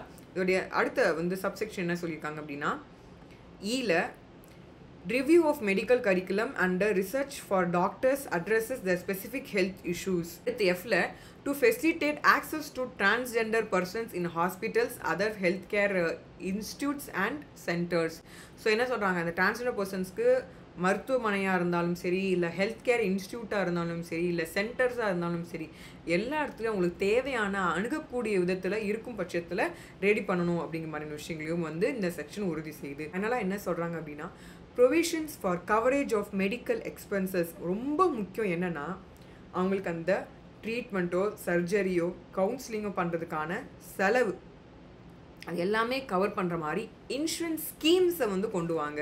அவங்களுக்கு அது செக்ஸ் அசைன்மெண்ட் சர்ஜரியாக இருக்கட்டும், ஹார்மோனல் தெரப்பியாக இருக்கட்டும், இல்லை லேசர் தெரப்பியாக இருக்கட்டும், இல்லை எனி ஹெல்த் இஷ்யூஸ் அவங்களுக்கு முன்னோ இல்லை அப்புறமா கூட அவங்க இஷ்யூஸ் ஏதாவது இருக்கலாம். ஏன்னா அதை பண்ணுறதுனால உயிருக்கு ஆபத்து தான் எப்பயுமே. அந்த ஆபத்தில் இருக்கும் பட்சத்தில் இருந்ததுன்னா அவங்க இன்சூரன்ஸ் மாதிரியான விஷயங்கள், அது ரெக்கவரி ஆனாலும் ட்ரீட்மெண்ட் பண்ணுறதுக்கும் அவங்களுக்கு அந்த கவரேஜ் பண்ணுற மாதிரியான விஷயங்கள் எல்லாமே வந்து நீங்கள் அவங்களுக்கு கைட் பண்ணுங்கள், அவங்க தெரிஞ்சுக்கிட்டோம் அப்படின்னு சொல்லி மாதிரியான விஷயங்களை இதில் சொல்லியிருக்காங்க. இதுதாங்க செக்ஷன் 15. இப்போ சாப்டர் 7ல் என்ன சொல்லியிருக்காங்கன்னா, national council for transgender persons. So section 16 வந்து national council for transgender persons எப்படி அமைக்கணும், யாரெல்லாம் இருப்பாங்க, என்ன மினிஸ்ட்ரி ஃபாலோ பண்ணுது அப்படின்னா, ministry of social justice and எம்பவர்மெண்ட்டில் தான் இருப்பாங்க. எக்ஸ் அஃபிஷியோ பர்சன்னா வந்து யூனியன் மினிஸ்டர், அதாவது சேர்பர்சனாக இருப்பாங்க. எக்ஸ் அஃபிஷியோ வைஸ் சேர்பர்சன் யாராக இருப்பாங்கன்னா, கன்சர்ன் ஸ்டேட் மினிஸ்டர் தான் இருப்பாங்க. ஸோ அவங்க தான் இன்சார்ஜாக இருப்பாங்க. அடுத்தபடியாக மெம்பர்ஸ் யாரெல்லாம் இருப்பாங்க அப்படின்னு பார்த்தீங்கன்னா, secretary to the government of India. So one representative, ஒரு நபர் வந்து ministry of health and family வெல்ஃபேர்லேயும், அதே மாதிரி ஹோம் அஃபேர்ஸ்லேயும், ஹவுசிங் அண்ட் அர்பன் அஃபேர்ஸ்லேயும், மிலிட்ரி அஃபேர்ஸ்லேயும் இருந்து, அண்ட் ஹியூமன் ரிசர்ச் டெவலப்மெண்ட்லேயும் இருந்தும் சரி, ரூரல் டெவலப்மெண்ட்லேயும் இருந்தும் சரி, labour and employment departments of legal அஃபேர்ஸ்லேயும் இருந்தும் சரி, பென்ஷன்ஸ் அண்ட் பென்ஷன் வெல்ஃபேர்ஸ்லேயும் இருந்தும் சரி, national institute for transforming India யோகா இருக்கட்டும் சரி, not below the rank of joint secretaries to the government of India members. So மெம்பர்ஸில் பார்த்தீங்கன்னா ஒரு ரெப்ரசன்டேட்டிவாக ஒவ்வொரு மினிஸ்ட்ரியிலையும் இருந்து என்ன பண்ணுறாங்க அப்படின்னா, ஜாயின்ட் செக்ரட்டரி லெவல் இல்லை அதுக்கு மேலே இருக்கவங்களா தான் இருப்பாங்க, ரேங்க்கில் இருக்கவங்க தான் இருப்பாங்க. இவங்க எல்லாருமே எல்லா டிபார்ட்மெண்ட்லேருந்து ஒரு நபர்கள் என்ன பண்ணுவாங்கன்னா, அந்த பர்டிகுலர் மெம்பர்ஸாக இருந்து அவங்களுக்கு தேவையான ஹெல்ப். ஏன்னா வந்து பார்த்திங்கன்னா லைக் டிரான்ஸ்ஜெண்டர் பர்சனுக்கும் பென்ஷன் ஸ்கீம்ஸ் எல்லாமே இருக்குது, அதுலேயும் அவங்க கவர் ஆவாங்க. லேபர் எம்ப்ளாய்மெண்ட்லேயும் அவங்க கவர் ஆவாங்க, ரூரல் டெவலப்மெண்ட்லேயும் அவங்க கவர் ஆவாங்க, அதே மாதிரி ஹியூமன் ரிசோர்ஸ் டெவலப்மெண்ட்டில் கவர் ஆவாங்க, மைனாரிட்டி அஃபேர்ஸில் அவங்க கவர் ஆவாங்க, அதே மாதிரி பார்த்திங்கன்னா அர்பன் அண்ட் ஹவுசிங் அஃபேர்ஸ்லேயும் அவங்க கவர் ஆவாங்க, அண்ட் ஹோம் அஃபேர்ஸ்லையும் கவர் ஆகிறாங்க. ஸோ எல்லா டிபார்ட்மெண்ட்டும் இருக்காங்க. Health and family welfare department இருந்தால் உங்களுக்கான ஒரு தேர்ந்தெடுக்கப்பட்ட ஒரு நபர்கள், ஒரு ரெப்ரசன்டேட்டிவ்ஸ் இருந்து அவங்களுக்கு உதவி செய்கிற மாதிரி தான் இந்த பர்டிகுலர் அமைப்பு நேஷனல் கவுன்சில் இருக்கணும் அப்படின்னு சொல்லியிருக்காங்க. அதே மாதிரி எக்ஸ் அஃபிஷியோ பர்சனாக ஒரு representative from national human rights commission and national commissions for உமன்ல இருந்து பார்த்தீங்கன்னா not below the rank of joint secretariat இல்லை அவங்களுக்கு மேற்பட்ட ஒரு நபர் வந்து மெம்பராக இருப்பாங்க, அதாவது NHRCன்னு சொல்லுவாங்க. அதே மாதிரி பார்த்தீங்கன்னா representative of the state government and union territories by rotations, one from each north, south, east, west, north east regions to be nominated by central government member ex officio அப்படின்னு சொல்லியிருக்காங்க. ஸோ யாரெல்லாம் நிறுவப்படணும் அப்படின்னா, வடக்கு, மேற்கு, தெற்கு அந்த மாதிரியான எல்லா திசையிலும் இருக்கக்கூடிய ரீஜன்ஸ்களையும் இடங்களிலும் இருந்து ஒரு நபர் ரெப்ரசன்டேட்டிவ்ஸாக வந்து இருக்கணும். அது வந்து யூனியன் டெரிட்டரியாக இருந்தாலும் சரி, இல்லை வந்து ஸ்டேட் கவர்மெண்ட்டாக இருந்தாலும் சரி, ஒன் ஈச்சில் ரொட்டேஷனில் இருக்கணும் அப்படின்னு சொல்லியிருக்காங்க. இப்போ சென்ட்ரல் கவர்மெண்ட் தான் நாமினேட் பண்ணுவாங்க இந்த மெம்பர்ஸ் எல்லாத்தையுமே. அதே மாதிரி 5 members 5 representatives of transgender community. So அந்த கம்யூனிட்டியை வந்து டிரான்ஸ்ஜெண்டர் கம்யூனிட்டியை ரெப்ரசென்ட் பண்ணுற விதத்தில் 5 நபர்கள் தேர்ந்தெடுக்கப்படுவார்கள் ஆன் ரொட்டேஷன் ஃப்ரம் த ஒரு ஸ்டேட் கவர்மெண்ட் மாநிலமாவோ இருந்தாலும் சரி, இல்லை வந்து உங்களுக்கு பார்த்தீங்கன்னா யூனியன் டெரிட்டரியாக இருந்தாலும் சரி, பார்த்தீங்கன்னா 1 each from north south east west north east region, வடக்கு தெற்கு மேற்குலேருந்து எல்லா நபர்களையுமே எல்லா திசையிலும் இருக்கவங்களையும் வந்து ஒரு 5 நபர்களை வந்து டிரான்ஸ்ஜெண்டர் கம்யூனிட்டிலேருந்து எடுத்து இந்த particular from state government and union டெரிட்டரிஸ்லேருந்து எடுத்து நியமனம் செய்வாங்க. இதுவும் வந்து சென்ட்ரல் கவர்மெண்ட் வந்து என்ன பண்ணுவாங்கன்னா நாமினேட் பண்ணுவாங்க. அதே மாதிரி 5 எக்ஸ்பர்ட்ஸ் வந்து என்ஜிஓலேருந்து ரெப்ரசன்ட் பண்ணுவாங்க, ஆர்கனைசேஷன்லேருந்து இல்லை அசோசியேஷன்லேருந்து வந்து அவங்களுக்கு பேசுறதுக்கான ஒரு எக்ஸ்பர்ட் நியமிக்கப்படுவாங்க. And working for the welfare of transgender persons to be nominated by the central government members. சரிங்களா? ஸோ சென்ட்ரல் கவர்மெண்ட் வேறு யாரெல்லாம் நாமினேட் பண்ணுறாங்க அப்படின்னா உங்களுக்கு 5 experts from NGO associations and other welfare transgender பர்சன்ஸ்க்காக யாரெல்லாம் உழைச்சிட்டு இருக்காங்களோ அவங்கக்கிட்ட இருந்து தேர்ந்தெடுக்கப்பட்ட நிபுணர்களை வந்து 5 நிபுணர்கள் எடுக்கப்படுவாங்க. அதே மாதிரி joint secretary to the government of India in ministry of social justice and empowerment dealing with the welfare of transgender person member secretary ex officio அப்படின்ட்டு உறுதி செஞ்சுருக்காங்க. ஸோ இவங்க எல்லாருமே டிரான்ஸ்ஜெண்டர் பர்சன்ஸ்க்காக ஒர்க் பண்ண போகிறாங்க. அரசாங்கம் சார்பாக இவர்கள் எல்லாம் நியமிக்கப்பட்டு இவங்க எல்லாம் உதவி செய்ய போகிறாங்க, மேம்படுத்த போகிறாங்க. உங்களுக்கு தக்க நடவடிக்கை எடுப்பதற்காகவும் மானிட்டர் பண்ணுறதுக்காகவும் இங்கே என்னெல்லாம் ஃபங்க்ஷன்ஸ்லாம் செய்கிறாங்கன்னு அடுத்த செக்ஷன்ஸில் பார்க்கலாம். ஸோ அதான் சொல்லியிருக்காங்க, member of national council other than the ex official member shall hold the office for a term of 3 years from the date of the nomination. So nominate ஆகி வந்தாங்கன்னா 3 வருஷம் அவங்க இருந்து செயல்படுவாங்க, அந்த வேலைகளை அவங்க செய்வாங்க. என்ன மாதிரியான வேலைகள்லாம் இவங்க செய்ய போகிறாங்க அப்படின்னா 17ல் சொல்லியிருக்காங்க ஃபங்க்ஷன்ஸ் ஆஃப் தி கவுன்சில்ஸ். அதாவது என்ன மாதிரியான ஃபங்க்ஷன்ஸ்னால் to advise the central government, central கவர்மெண்ட்டுக்கு அட்வைஸ் பண்ண போகிறாங்க ஆன் த ஃபார்முலேஷன்ஸ் ஆஃப் என்னெல்லாம் பண்ண போகிறாங்கன்னா ஒன்று பாலிசிஸ், ப்ரோக்ராம்ஸ், லெஜிஸ்லேஷன்ஸ், ப்ராஜெக்ட்ஸ், இந்த மாதிரியான விஷயங்களுக்கெல்லாம் டிரான்ஸ்ஜெண்டர் பர்சனுக்கு தேவையான அனைத்து விதமான விஷயங்களுமே இவங்க செய்ய போகிறாங்க. மத்திய அரசுக்கு தேவையான அறிவுரை சொல்ல போகிறாங்க. அதே மாதிரி மானிட்டர் அண்ட் இவாலுவேட் பண்ண போகிறாங்க இம்பேக்ட். அது மாதிரி இப்போ எடுத்துகிட்டு வர அந்த பாலிசிஸ்லேயோ இல்லை வந்து கொண்டு வந்த திட்டங்கள்லையோ இல்லை வந்து கொண்டு வர ப்ரோக்ராம்ஸ்லேயோ இந்த ஈக்வாலிட்டி அந்த full participation of transgender person, நிறைய பேர் டிரான்ஸ்ஜெண்டராக முன் வரதுக்கு ரொம்ப யோசிப்பாங்க. அப்படிலாம் இருக்கும் பட்சத்தில் தேவையான இவாலுவேஷன்ஸ் அந்த பாலிசிஸ் வந்து உங்களுக்கு கரெக்டாக இருக்கா, சூட்டபுளாக இருக்கா, அந்த ப்ரோக்ராம்ஸ் உங்களுக்கு கரெக்டாக இருக்கா அப்படின்லாம் எல்லாத்தையும் மானிட்டர் பண்ணி இவாலுவேட் பண்ணி அதோடைய ஏதாவது இம்பேக்ட் இருந்ததுன்னா அதை ரெக்டிஃபை பண்ணுற மாதிரி விதத்துலேயும் அவங்க செயல்படணும் அப்படிங்கிறது உங்களுக்கு முக்கியமான ஃபங்க்ஷன்ஸ். அதே மாதிரி review and coordinate the activities of all the departments of government and other governmental and non governmental organisations which are dealing with the matters relating transgender person. So இந்த டிரான்ஸ்ஜெண்டர் பர்சன்ஸ்க்கு இந்த மக்களுக்கு இந்த கம்யூனிட்டிக்கு வந்து என்ன பண்ணோம் அப்படின்னா இவங்க என்ன மாதிரியான விஷயங்கள்லாம் வந்து கஷ்டப்படுறாங்களோ, என்ன மாதிரியான ஆக்டிவிட்டீஸில் வந்து அவங்களுக்கு என்ன மாதிரிலாம் டிபார்ட்மெண்ட் மூலியமாக அரசாங்கம் மூலியமாக என்ன அரசாங்கம் செயல்படக்கூடிய விடமாக இருந்தாலும் சரி, நான் கவர்மெண்ட் என்ஜிஓவாக இருந்தாலும் சரி, அதாவது தன் ஆழ்வார்களாக இருக்காங்க இல்லையா, ஸோ அவங்களா இருந்தாலும் சரி அவங்களுக்கு எப்படி கோஆர்டினேட் ஆக்டிவிட்டீஸ் டூ எப்படி பண்ணணும், எப்படி ரிவ்யூஸ்லாம் எடுத்துகிட்டு வந்தால் நல்லாயிருக்கும் அப்படிங்கிற மாதிரியான விஷயங்கள் எல்லாத்துமே ஆல்ரெடி டீல் பண்ணியிருப்பாங்க. அது எல்லாமே அவங்க சஜஷன்ஸாக அவங்க சொல்லலாம் அப்படிங்கிறத சொல்லியிருக்காங்க. To redress the grievances of transgender, அதாவது பிரச்சனை முக்கியமாக டிரான்ஸ்ஜெண்டர் பர்சன்ஸ்க்கு வந்து ஏதோ ஒரு கஷ்டம் பிரச்சனைகள் இருக்குது அப்படின்னா அதையும் எடுத்து பார்க்கக்கூடிய ஒரு விஷயமாக இந்த கவுன்சில் வந்து ஒர்க்கிங் பர்ஃபார்மன்ஸ் பண்ணுவாங்க. ஸோ இந்த மாதிரி இது மட்டும் இல்லை, பல விதமான சென்ட்ரல் கவர்மெண்ட் மத்திய அரசு கொண்டு வரக்கூடிய பல ரோல்ஸ் எல்லாமே அடுத்து வரக்கூடிய அரசு வந்து சொல்லிடும். ஸோ மாநில அரசுங்கள்லாம் ஒழுங்காக தான் செய்கிறாங்களா அப்படிங்கிறத வந்து செக் பண்ணுறதும் இந்த ஃபங்க்ஷன்ஸ் ஆஃப் தி கவுன்சில்ஸ்னு தெரிஞ்சுக்கோம். Section 22 power to of appropriate government to make rules. யார் ரூல்ஸ் செய்வாங்கன்னா அப்ராப்ரியேட் கவர்மெண்ட்.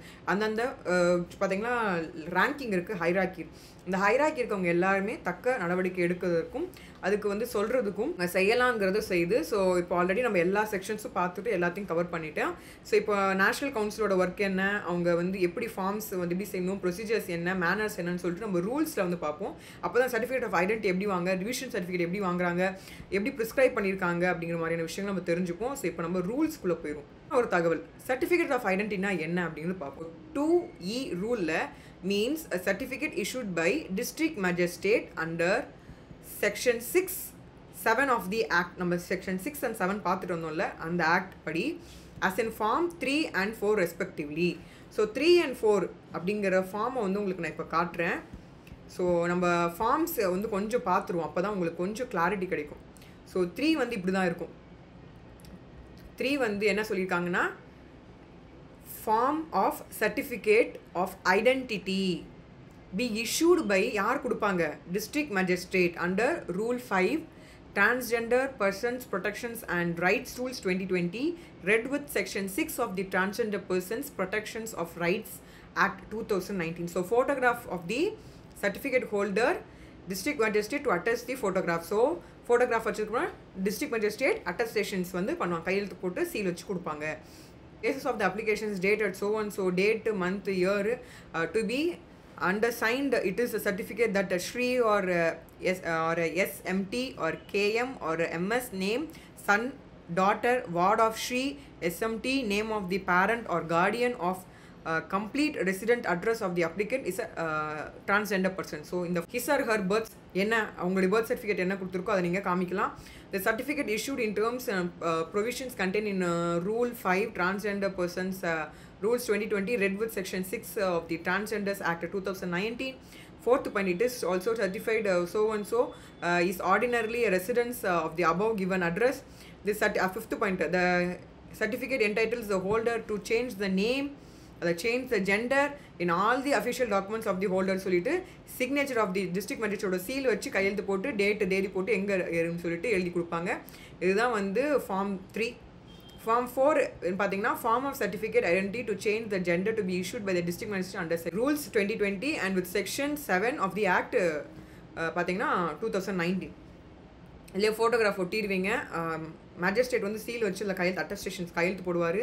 அதே மாதிரி பார்த்தீங்கன்னா 6 பாயிண்ட் வந்து இருக்குது, அந்த 6 பாயிண்ட் அப்படியே தான் எழுதுவீங்க. உங்கள் பேர் வர இடத்துல பேர், உங்கள் அப்பா அம்மா பேர் இடத்துல அந்த அப்பா அம்மா பேர், உங்களுடைய எந்த அட்ரஸ் இருக்குங்க அந்த அட்ரஸ்ஸு, அதே மாதிரி முன்னாடி இருக்க மாதிரியே ஃபார்மேட்டில் தான் இதுவும் டிசைன்டாக இருக்கும்.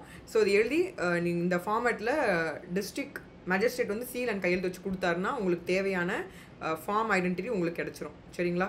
So Rule 2D, any official document include any document listed in Annexure 1 which the appropriate government may revise by notification in the official gazette. Rule 2G la ID card na enna அப்படிங்கறத define பண்ண means photo identity card issued in form 5. Form 5 பாப்போம். To the transgender person under section 6, to a transgender person to change the gender under 7 on the basis of the certificate of identity issued by the district magistrate or an identity card to a transgender person issued by a state authority prior to the coming in force of the rules. So இந்த rules வந்ததுக்கு அப்புறமா இந்த நடைமுறை, இதுக்கு முன்னாடி இருந்த format எப்படி இருந்ததோ அதை படி. சரிங்களா? அதை தான் இது வந்து சொல்லியிருக்கு. இப்போ மெடிக்கல் இன்ஸ்டிடியூஷன்னா என்ன அப்படிங்கிறது rule 2Hல medical institution means any medical institutions whether hospital, clinic, private or public in rural areas or urban areas or overseas. வெளிநாடுகளும் போயிட்டு வந்திருப்பாங்க.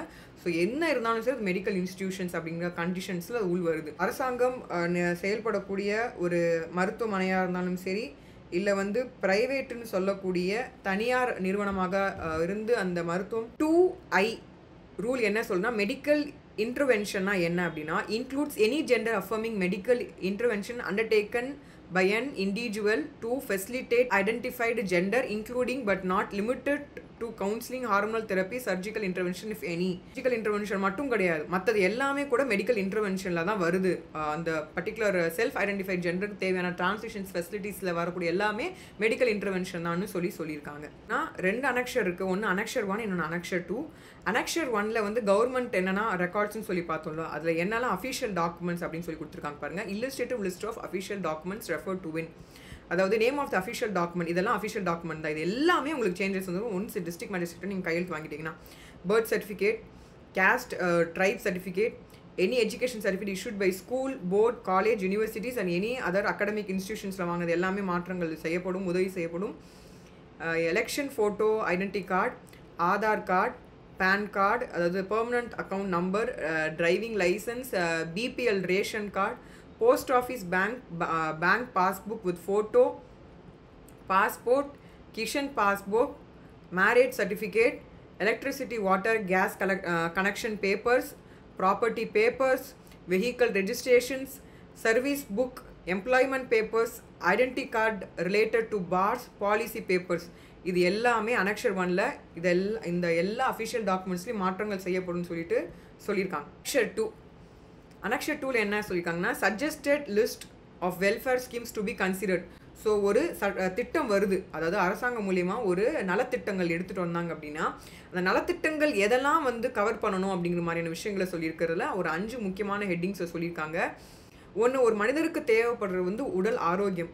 அதோடைய உடல் ஆரோக்கியத்தை பார்த்துக்கும் விதத்தில் ஒரு தலைப்பில் சொல்லியிருக்காங்க. அதே மாதிரி கல்வி எப்படி வந்து உங்களுக்கு எளிமையாக எப்படி வந்து அவங்க ஆக்சஸ் பண்ண முடியுங்கிற விஷயங்கள் வந்து சொல்லியிருக்கு.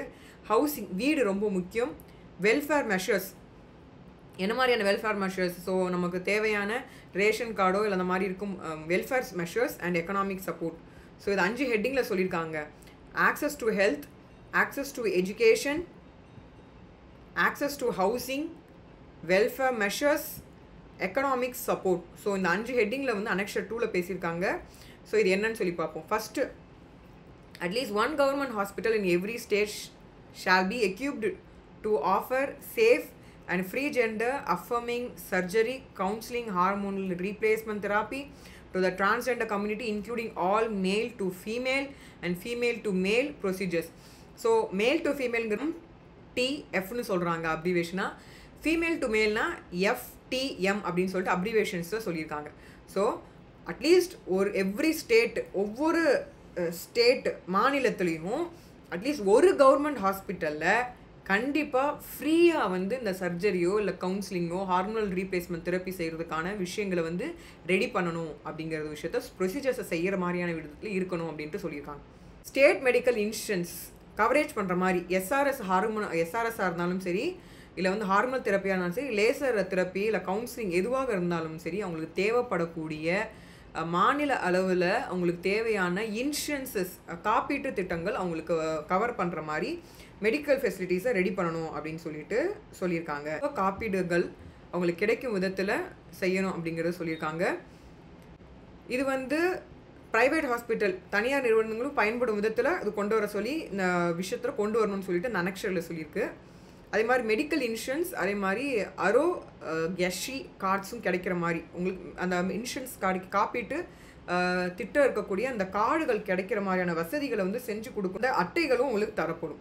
Health care facilities should ensure that there are separate wards for transgender persons. So எப்படி ஒரு ஆண் வந்து ஒரு பெண் மத்தியில் இருக்கும்போது ஒரு மாதிரி கூச்சம் ஏற்படுமோ, அதே மாதிரி எப்படி ஒரு பெண் வந்து நிறைய ஆண்கள் இருக்கும்போது ஒரு கூச்சம் ஏற்படுமோ, அதே மாதிரி டிரான்ஸ்ஜெண்டர் பர்சன்களுக்கும் அந்த மாதிரி ஒரு தயக்கம் இருக்கும். ஸோ அப்போ அவங்களுக்கு தனியாக அவங்களுக்கு வார்ட்ஸ் கொடுக்கணும் அப்படிங்கிறது உறுதி செய்யுது. ஆரோக்கியத்திற்கு முக்கியத்துவம் கொடுத்து நெக்ஸ்ட் 2 பேசியிருக்கு. கல்வி ரொம்ப முக்கியம் எல்லாருக்குமே. இதில் டிரான்ஸ்ஜெண்டராக இருக்கும்போது அவங்களுக்கு தேவையான ஸ்காலர்ஷிப், இலவசமாக படிக்கூட ஸ்காலர்ஷிப் வந்து செய்யணுங்கிறது உறுதி செஞ்சுருக்காங்க. நம்ம இன்க்ளூசிவ் அண்ட் ஈக்குவட்டபிள் ஆனால் quality education in schools fosters respect for equality and gender diversity. ங்களில் எல்லாருக்கும் சரியான சமமான எல்லாரையும்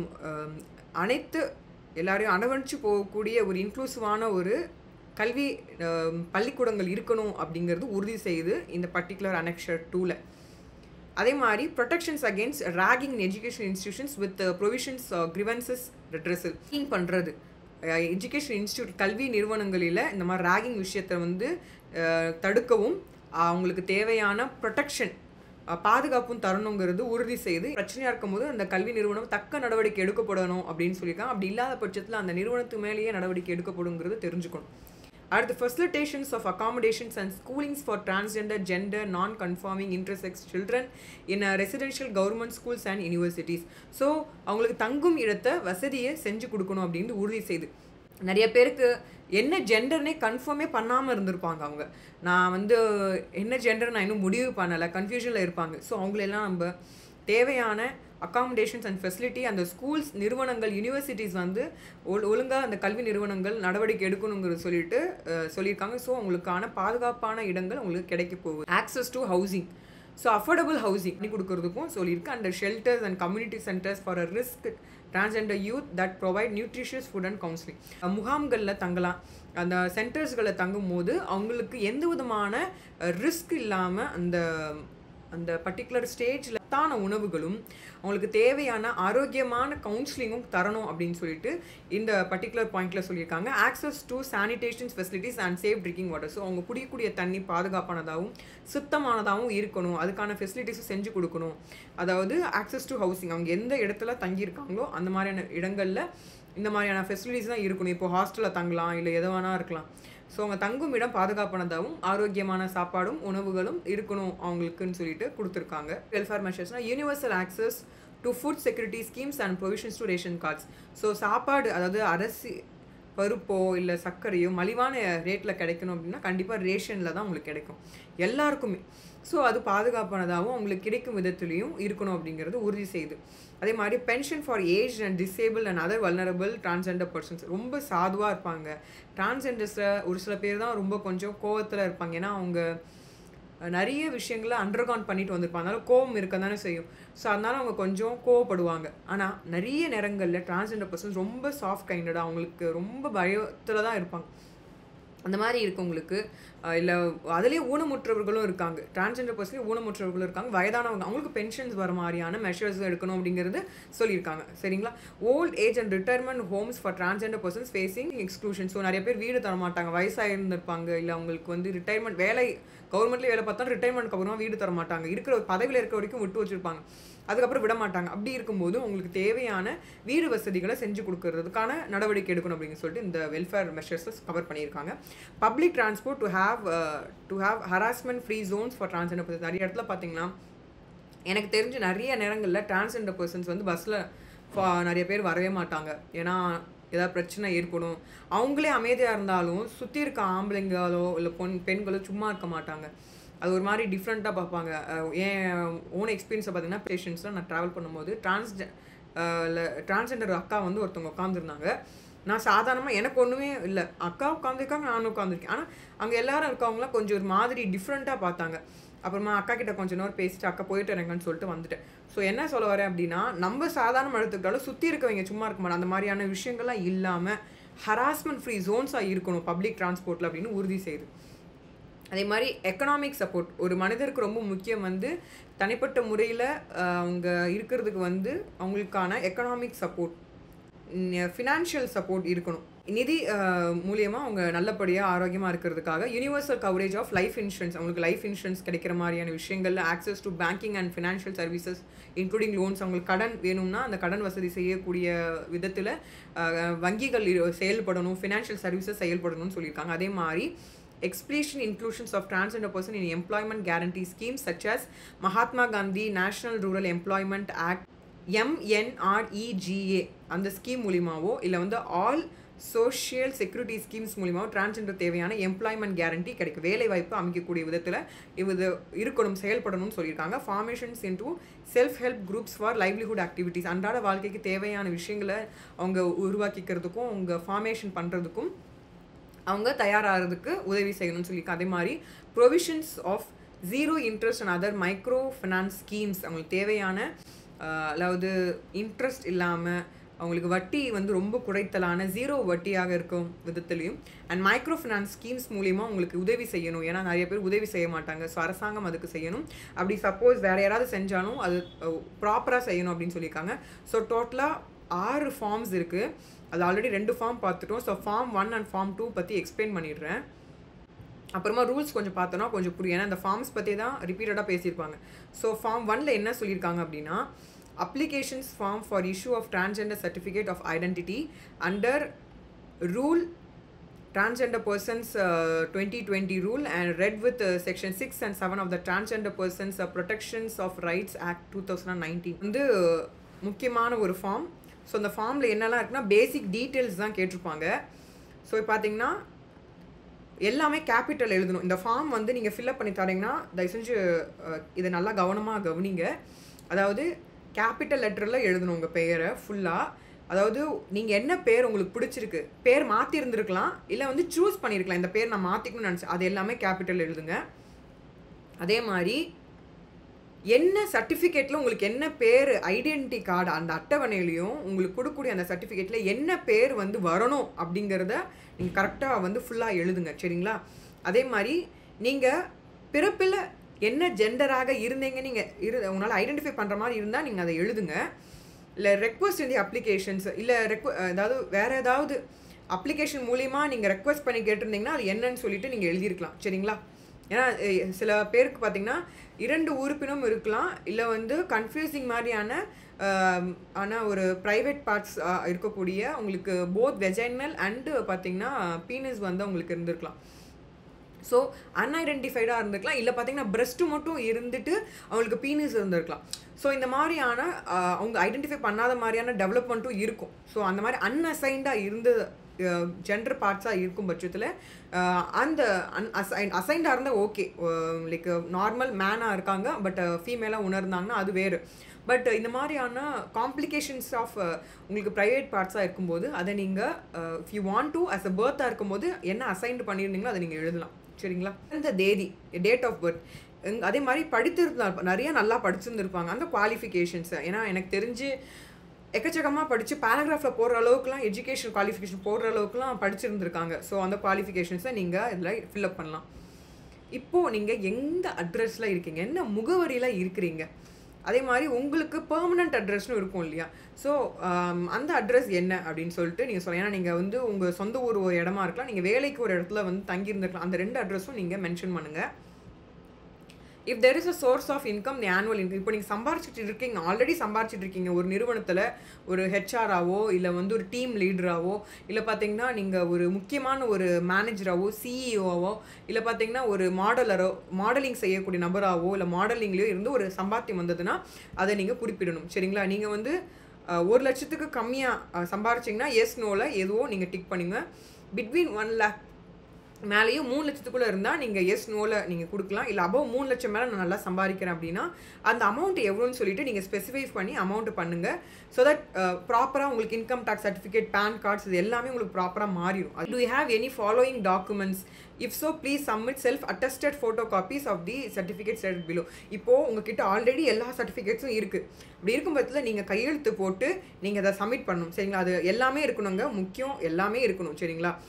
டேட் ஆஃப் பர்த் சர்டிஃபிகேட்டாக இருக்கலாம், இல்லை ஆதார் கார்டாக இருக்கலாம், PAN card, like election voter ID card, ration card, passport, bank passbook, MNREGA card இருந்தால் அந்த அட்டையும் சேர்த்துக்கோங்க. Caste certificate SC ST OBC others இல்லை நான் எந்த கேஸ்ட் இல்லைனாலும் சரி அந்த சர்டிஃபிகேட் வாங்கியிருந்துருப்பீங்களா, அந்த சர்டிஃபிகேட்லாம் இருந்தால் நீங்கள் அதை காமிச்சு நீங்கள் கையெழுத்து போட்டு நீங்கள் சப்மிட் பண்ணுங்கள். இது ரொம்ப முக்கியம். ஒரு சில பேர் சொல்லுவாங்க 1 கார்டு 2 கார்டு ஒரு சர்டிஃபிகேட் மட்டும் கொடுங்க அப்படின்னு பண்ணாதீங்க. மேக்ஸிமம் என்னெல்லாம் இருக்கோ அதெல்லாம் ப்ரொடியூஸ் பண்ணுங்கள். ஏன்னா ஃப்யூச்சரில் இதெல்லாம் நீங்கள் காமிச்சிருக்கீங்கன்ட்டு ஒரு அடையாளம் வந்தது அப்படின்னா ஏதோ ஒரு முக்கியமாக ஒரு கேஸோ ஒரு ஏதோ ஒரு பிரச்சனை வந்ததுன்னா நீங்கள் ஆல்ரெடி கவர்மெண்ட் கிட்ட காமிச்சிருக்கீங்கன்ட்டு உங்களுக்கு ஒரு முக்கியமான ஒரு டாக்குமெண்ட்டாக இருக்கும். அதனால மேக்ஸிமம் எல்லாமே நீங்கள் ப்ரொடியூஸ் பண்ணுங்கள். அதுதான் வந்து ஃப்யூச்சருக்கு உங்களுக்கு நல்லது. Medical history of those applying under section 7 of the Transgender Persons Protections Rights Act 2019. Have you undergone any medical intervention in the context of the transgender transitions? இப்போ நீங்கள் ஆல்ரெடி மருத்துவமனைக்கு போயிட்டு நீங்கள் சிகிச்சை எடுத்திருந்தீங்கன்னா ஆமாவா இல்லையா நீங்கள் கொடுத்துக்கோங்க. அப்படின்னா என்ன அதை டீட்டெயில்ஸாக கொஞ்சம் டிலாபரேட் பண்ணுங்கள். அதாவது ப்ளீஸ் கிவ் டீட்டெயில்ஸ்னு சொல்லியிருக்காங்க.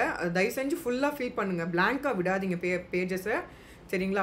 Name and complete address of the hospital medical institute. அதே மாதிரி ஹாஸ்பிட்டல் நிறுவனத்தோடைய அட்ரஸும் அவங்களுடைய நேம் ஆஃப் தி கம்ப்ளீட் அட்ரஸை நீங்கள் கொடுக்க மூலிமா ஏதோ ஒரு அந்த ஹாஸ்பிட்டல் ஏதாவது உங்களுக்கு மிஸ்யூஸோ ஏதோ வேறு பிரச்சனையோ ஆர்கன் பார்த்திங்கன்னா நிறைய பேர் என்ன பண்ணுவாங்கன்னா டொனேஷன் பண்ணுற மாதிரி என்ன பண்ணால் திருட்டவும் செய்வாங்க. ஆர்கனை வந்து தெஃப்ட் பண்ணுவாங்க. அப்போ அதுலேருந்து நீங்கள் அந்த எந்த ஹாஸ்பிட்டல் இருந்தாலும் உங்களுக்கு பாதுகாப்பு அந்த ஹாஸ்பிட்டல்லையும் கிடைக்கும் அப்படின்னு தெரிஞ்சுக்கோங்க. சரிங்களா? Name of the issuing authority along with the date. இப்போ யார் அதை வந்து அத்தாரிட்டி யார் கொடுக்குறாங்களோ அவங்களுடைய நேம் அண்ட் அவங்களுடைய டேட் என்னைக்கு கொடுத்துருக்காங்க, அதாவது name of the issuing authority along with the டேட்னு கொடுத்துருக்காங்க. Any other medical status you would like to share. வேறு ஏதாவது நீங்கள் சொல்லணுனாலும் அந்த மெடிக்கல் இதுவும் சொல்லுங்கள். சரிங்களா? ஸ்டேட்டஸில் நீங்கள் சொல்லலாம். இப்போ வேறு ஏதாவது ஒரு நோயாளியோ இல்லை வந்து டயாபெட்டிக்ஸோ இல்லை வந்து பிளட் ப்ரெஷர் இந்த மாதிரி வேறு ஏதாவது இஷ்யூஸ் இருந்தாலும் நீங்கள் அதை குறிப்பிடுறனாலே இல்லை மைல்டு ஹார்ட் அட்டாக் இந்த மாதிரியான விஷயங்கள்லாம் ஃபேஸ் பண்ணிப்பீங்களா, சைக்காலஜிஸ்டிக் ஏதாவது இஷ்யூஸ் ஃபேஸ் பண்ணிங்கன்னா அதுவும் நீங்கள் செய்யனாலும் உங்களுக்கு ஃப்யூச்சரில் அந்த ட்ரீட்மெண்ட் எடுக்கிறதுக்கோ அந்த ஸ்கீம்ஸில் நீங்கள் கவர் ஆகிறதுக்கோ காப்பீட்டு திட்டத்தில் கவர் ஆகிறதுக்கோ உங்களுக்கு யூஸ்ஃபுல்லாக இருக்கும். அதுக்காக தான் அவங்க அந்த பாயிண்ட்டை கேட்டிருக்காங்க. இருந்தால் நீங்கள் லைக் ஓப்பனாக நீங்கள் அதை எழுதுங்க, ரிட்டனில் எழுதுங்க. அடுத்து வந்து have you issued any certificate of identity under section 6 section 7 under the act or any other ID card issued by the state authority before the commencement of these rules, if so enclose the same. இப்போ இந்த சட்டமும் ரூல்ஸும் வரதுக்கு முன்னாடி நீங்கள் ஏதாவது ஒரு சர்டிஃபிகேட்ஸோ ஒரு வேறு ஏதாவது நீங்கள் ஐடி கார்ட்ஸ் ஏதாவது வாங்கியிருந்தீங்க, அதாவது உங்களுடைய மாநிலத்தில் வாங்கியிருந்தீங்கன்னா அது வந்து இருந்தால் நீங்கள் அதையும் சேர்த்து இணைத்து கொடுங்க அப்படின்னு சொல்லியிருக்காங்க. சரிங்களா? அந்த காப்பி இருந்தால் அந்த காப்பியும் சேர்த்து நீங்கள் அட்டாச் பண்ணி கொடுங்க. Any other information you would like to give, வேறு ஏதாவது உங்களுக்கு சொல்லணுமா அப்படின்னாலும் நீங்கள் சொல்லுங்கள். ஏதாவது ஒரு போலீஸ் ஸ்டேஷனில் ஏதாவது உங்களுக்கு இஷ்யூஸ் பிரச்சனை எதுவாக இருந்தாலும் சரி, அது எல்லாமே நீங்கள் ஃபுல் டீட்டெயில்டாக நீங்கள் கொடுக்குறதுனால உங்களுக்கு ஏதாவது அந்த மூலியமாக ஹெல்ப் பண்ணவும் உங்களுக்கு ஹெல்ப்ஃபுல்லாக இருக்கும். Have you attach affidavit prescribed form, இது ரொம்ப ரொம்ப முக்கியம். அஃபிடவிட் எப்படி இருக்கணும்னு சொல்லிட்டு ஃபார்மேட்லாம் கொடுத்துருக்காங்க, அதை நான் உங்களுக்கு காமிக்கிறேன், பொறுமையாக அதெல்லாம் பாருங்கள். ஸோ ஃபார்ம் 2ல் இருக்கும் பட்சத்தில் அந்த அஃபிடவிட்டை நீங்கள் ஃபாலோ பண்ணணும். of the Transgender Persons Rights Act 2019 under rules இருக்குது, அது 2020 மூலியமாக இருந்ததுன்னா அஃபிடவிட் சொன்ன படி ஃபாலோ பண்ணுங்க, அது ரொம்ப முக்கியம். இல்லை ரிஜெக்ட் பண்ணிவிடுவாங்க. ரிஜெக்ட் பண்ணால் நீங்கள் அப்பீல் போயிட்டு அதுக்கு கொஞ்சம் டைம் வெயிட் பண்ணுற மாதிரி இருக்கும். சரிங்களா? அது கொஞ்சம் ப்ராசஸ் பெருசாக போகும். அதனால் ப்ராப்பராக அட்டாச் பண்ணி ஃபாலோ பண்ணுங்கள். Have you attach passport size ஃபோட்டோகிராஃப்ஸ்னால் எஸ் நோ, அதாவது நீங்கள் பாஸ்போர்ட் சைஸ் ஃபோட்டோலாம் எடுத்து வச்சுக்கோங்க, எடுத்து வச்சுட்டு நீங்கள் ஃபோட்டோவும் கொடுங்க. சரிங்களா? வேறு ஏதாவது டாக்குமெண்ட் அட்டாச் பண்ணியிருந்தீங்கன்னா அதோடைய நம்பர் டாக்குமெண்ட்ஸ் அஸ் மென்ஷன் இந்த அப்ளிகேஷன்ஸில் ஃபுல்லாக பண்ணியிருந்தீங்கன்னா அதை அட்டாச் பண்ணின்னு சொல்லுங்கள். டிக்ளரேஷன் நீங்கள் எழுதி இருக்கும், சும்மா டவுன்லோட் பண்ணி எடுத்தாவே நீங்கள் கரெக்டாக இருக்கும், நீங்கள் அப்ளை பண்ணிக்கலாம். I declare that the particulars furnished by me are true and correct. நிறைய பார்த்தீங்கன்னா நபர்களுக்கு வந்து கல்வி நிறுவனங்களுமே உங்களை சேர்த்துக்காம புரியணுங்கிறதுக்காக நான் தமிழில் சொல்கிறேன். சரிங்களா? தெரியும்னா நீங்கள் அப்படியே டவுன்லோட் பண்ணி அப்படியே நீங்கள் ஃபுல் அண்ட் ஃபுல் ஃபில் பண்ணி அப்படியே நீங்கள் ஃபார்மை வந்து ஆன்லைனில் பண்ணலாம். இல்லை நீங்கள் வந்து district magistrate கிட்ட கொடுக்கலாம், இல்லை கலெக்டர் ஆஃபீஸ் மூலிமா நீங்கள் பண்ணி ப்ரொசீட் பண்ணிக்கோங்க. Information provided in the application will be treated as confidential and shall be not be shared with any person or organizations to save the central and the state security agencies and other agencies as provided by law and for statistical policy framing purposes. அது என்ன சொல்கிறாங்கன்னா, நீங்கள் எதுவும் பயப்படாதீங்க, நீங்கள் கவலைப்படாதீங்க, உங்களுடைய எல்லா தகவலும் கான்ஃபிடென்ஷியலாக இருக்கும் அப்படிங்கிறது நாங்கள் உறுதியாக உங்களுக்கு சொல்கிறோம். இது மாநிலமோ இல்லை மத்திய அரசோ ரெண்டு பேருமே ஏஜென்சிக்கு வந்து இதை மெயின்டைன் பண்ணுவாங்களே தவிர மற்ற யாருக்கும் இந்த கசிதல் இருக்காது, உங்களுடைய தகவல் வந்து கசியாது அப்படிங்கிறத நாங்கள் சொல்லிக்கிறோம் அப்படின்னு சொல்லிட்டு அவங்களும் என்ன சொல்கிறாங்க அப்படின்னா, இந்த அப்ளிகேஷனில் சொன்னது எல்லாமே கான்ஃபிடென்ஷியலாக இருக்கும் அப்படின்னு சொல்லியிருக்காங்க. ஸோ ரகசியமாக இருக்கும், நீங்கள் கவலைப்படாதீங்க அப்படின்ட்டு அவங்க சொல்லியிருக்காங்க. சரிங்களா? ஸோ இது நீங்களும் அதே மாதிரி you can follow it.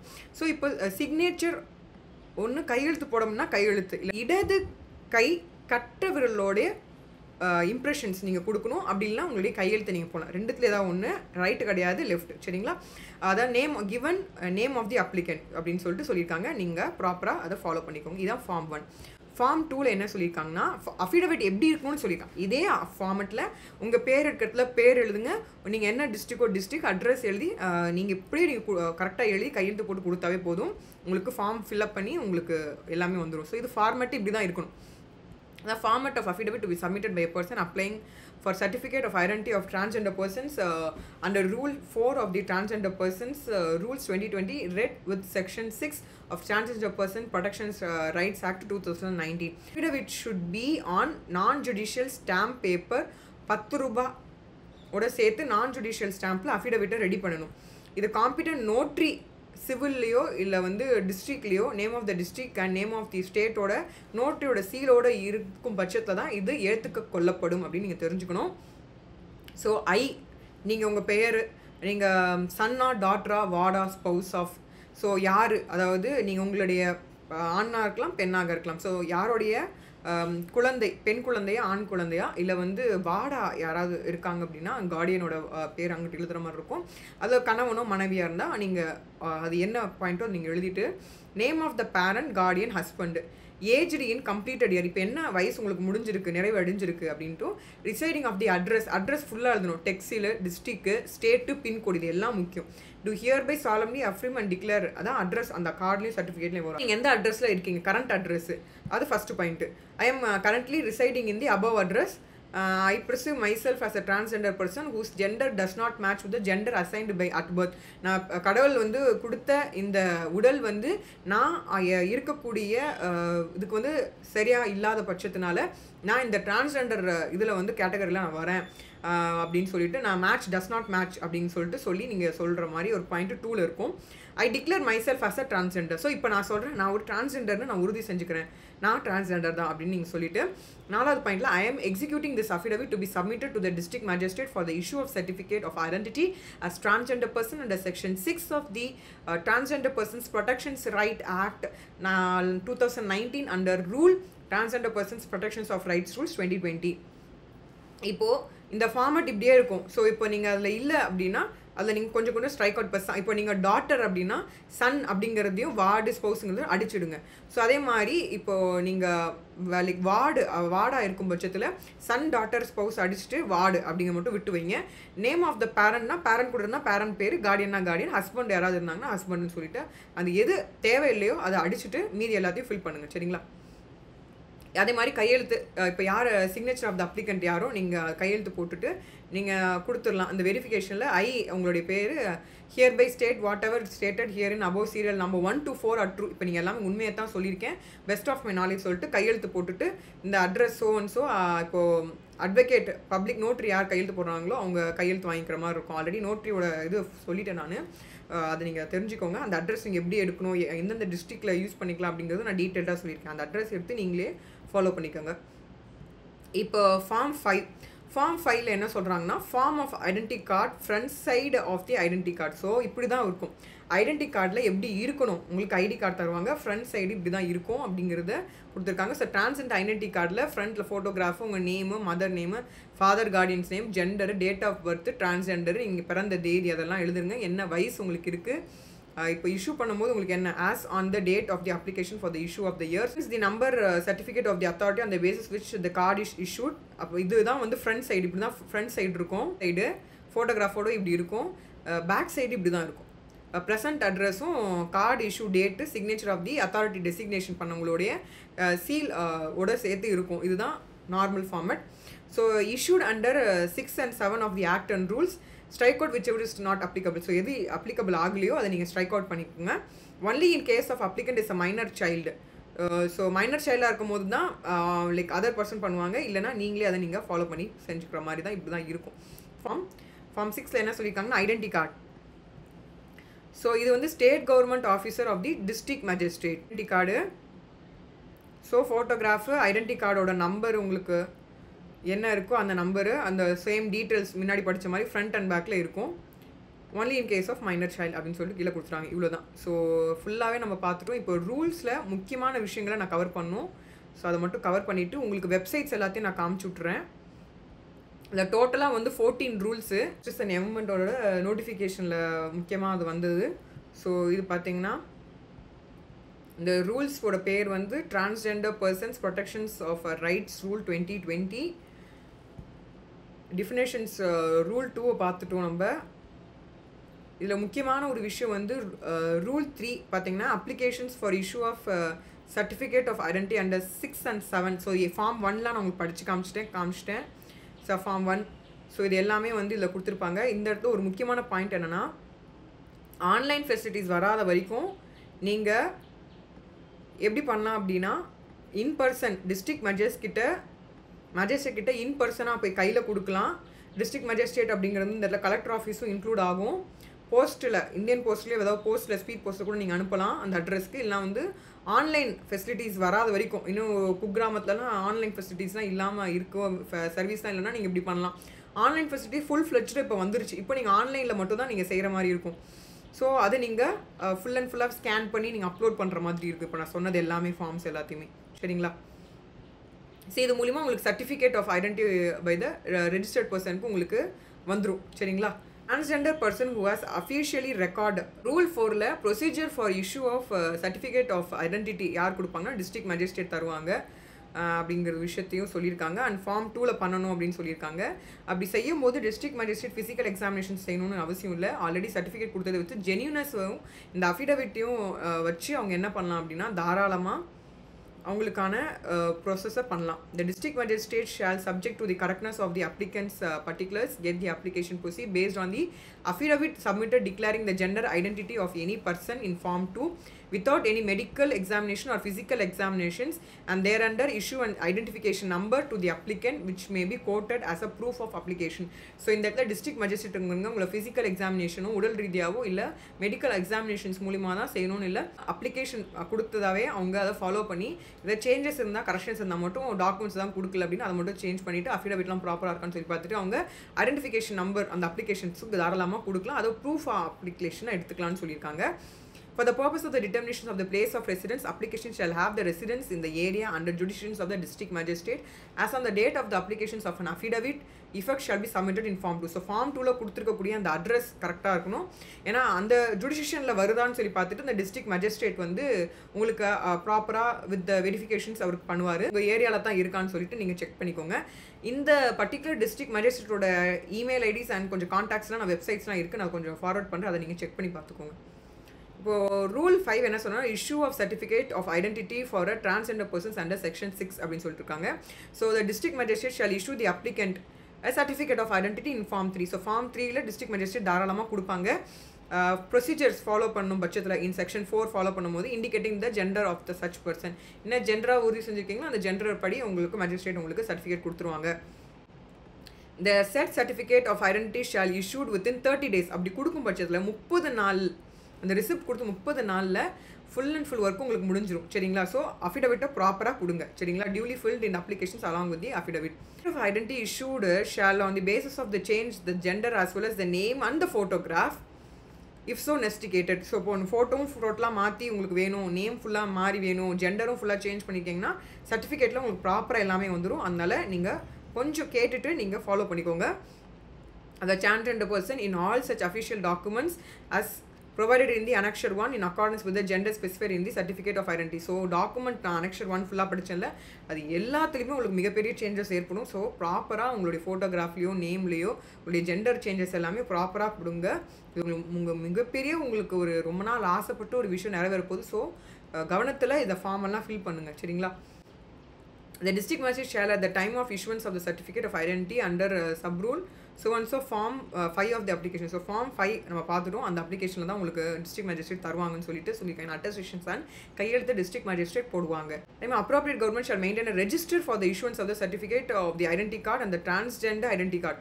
So இப்போ சர்டிஃபிகேட் வந்து கொடுக்குறாங்க, அதை வந்து ரெஜிஸ்டரில் மெயின்டைன் பண்ணணும், அப்ராப்ரியேட் கவர்மெண்ட் மெயின்டைன் பண்ணணும் அப்படிங்கிறது சொல்லியிருக்காங்க. அண்ட் அகைன் வந்து டிரான்ஸ்ஜெண்டரோட ஐடென்டி கார்டையும் கரெக்டாக கொடுத்துருந்தாங்கன்னா அதையும் மெயின்டைன் பண்ணணும்னு சொன்னாங்க. ஸோ 2 விஷயம், ஒன்று சர்டிஃபிகேட் ஆஃப் ஐடென்டி கார்டு கிடைக்க போகுது, அந்த டிரான்ஸ்ஜெண்டரோட ஐடென்டி கார்டு கிடைக்க போகுது. சரிங்களா? 2 விஷயமும் உங்களுக்கு பேரலாக கிடைக்க போகுது. இது வச்சு எல்லா டாக்குமெண்ட்ஸும் உங்களுக்கு சேஞ்ச் பண்ணிக்கலாம் தேவைப்படும் பட்சத்தில்.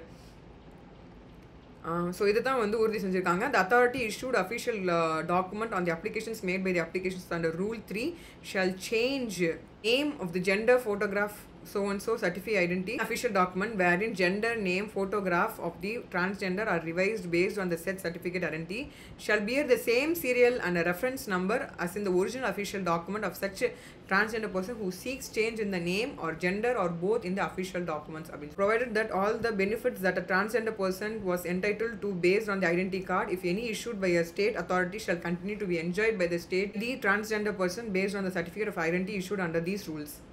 ஸோ இது மூலிமா உங்களுக்கு சர்டிஃபிகேட் அண்ட் ஐடி கார்டு எல்லாமே கிடைக்க போகுது. ஸோ தான் ரூல் 5 சொல்லியிருக்காங்க. ரூல் 6 வந்து procedure to issue certificate identity change of the gender பற்றி சொல்லியிருக்காங்க. ஸோ இப்போ transgender person undergone medical intervention பண்ணி ஜெண்டர் அஃபர்மிங் ப்ரொசீஜர்ஸ் ஃபாலோ பண்ணியிருந்தாங்க அப்படின்னா லைக் ஏதர் மேலோ ஃபீமேலோ ஆனோ பெண்ணாக இருக்கும்போது such person may apply in Form 1ல நீங்கள் செஞ்சு along with the certificate issued to the effect by the medical superintendent or chief medical officer of the medical institutions in which that person may undergone the said medical intervention to the district magistrate for the issue of the revised certificate of the identity. ஒரு revised certificate of identity வாங்குறதுக்கு ரொம்ப ஹெல்ப்ஃபுல்லாக இருக்க போது இந்த rule 6 படி தான் அதை பண்ண போகிறாங்க. Shall on receipt of the application referred shall verify the genuineness of the medical certificate which shall not include any physical examination. So இப்போ டிஸ்ட்ரிக்ட் மேஜிஸ்ட்ரேட் என்ன பண்ணுவாங்கன்னா அவங்களுடைய ஜென்யூனஸாக இருக்கும் பட்சத்தில் அவங்க என்ன பண்ணுவாங்கன்னா அந்த சர்டிஃபிகேட்டை ஃபாலோ பண்ணுவாங்க. பட் ஃபிசிக்கல் எக்ஸாமினேஷன் எதுவும் மேஜிஸ்ட்ரேட் பண்ணுறதுக்கான ரோல் எதுவும் கிடையாது. சரிங்களா? தெரிஞ்சுக்கோங்க. The application shall currently residing in the area jurisdictions of the district magistrates on the date of the application of the affidavit to this effect shall be submitted along with the application in the form 1 and no additional evidences shall be.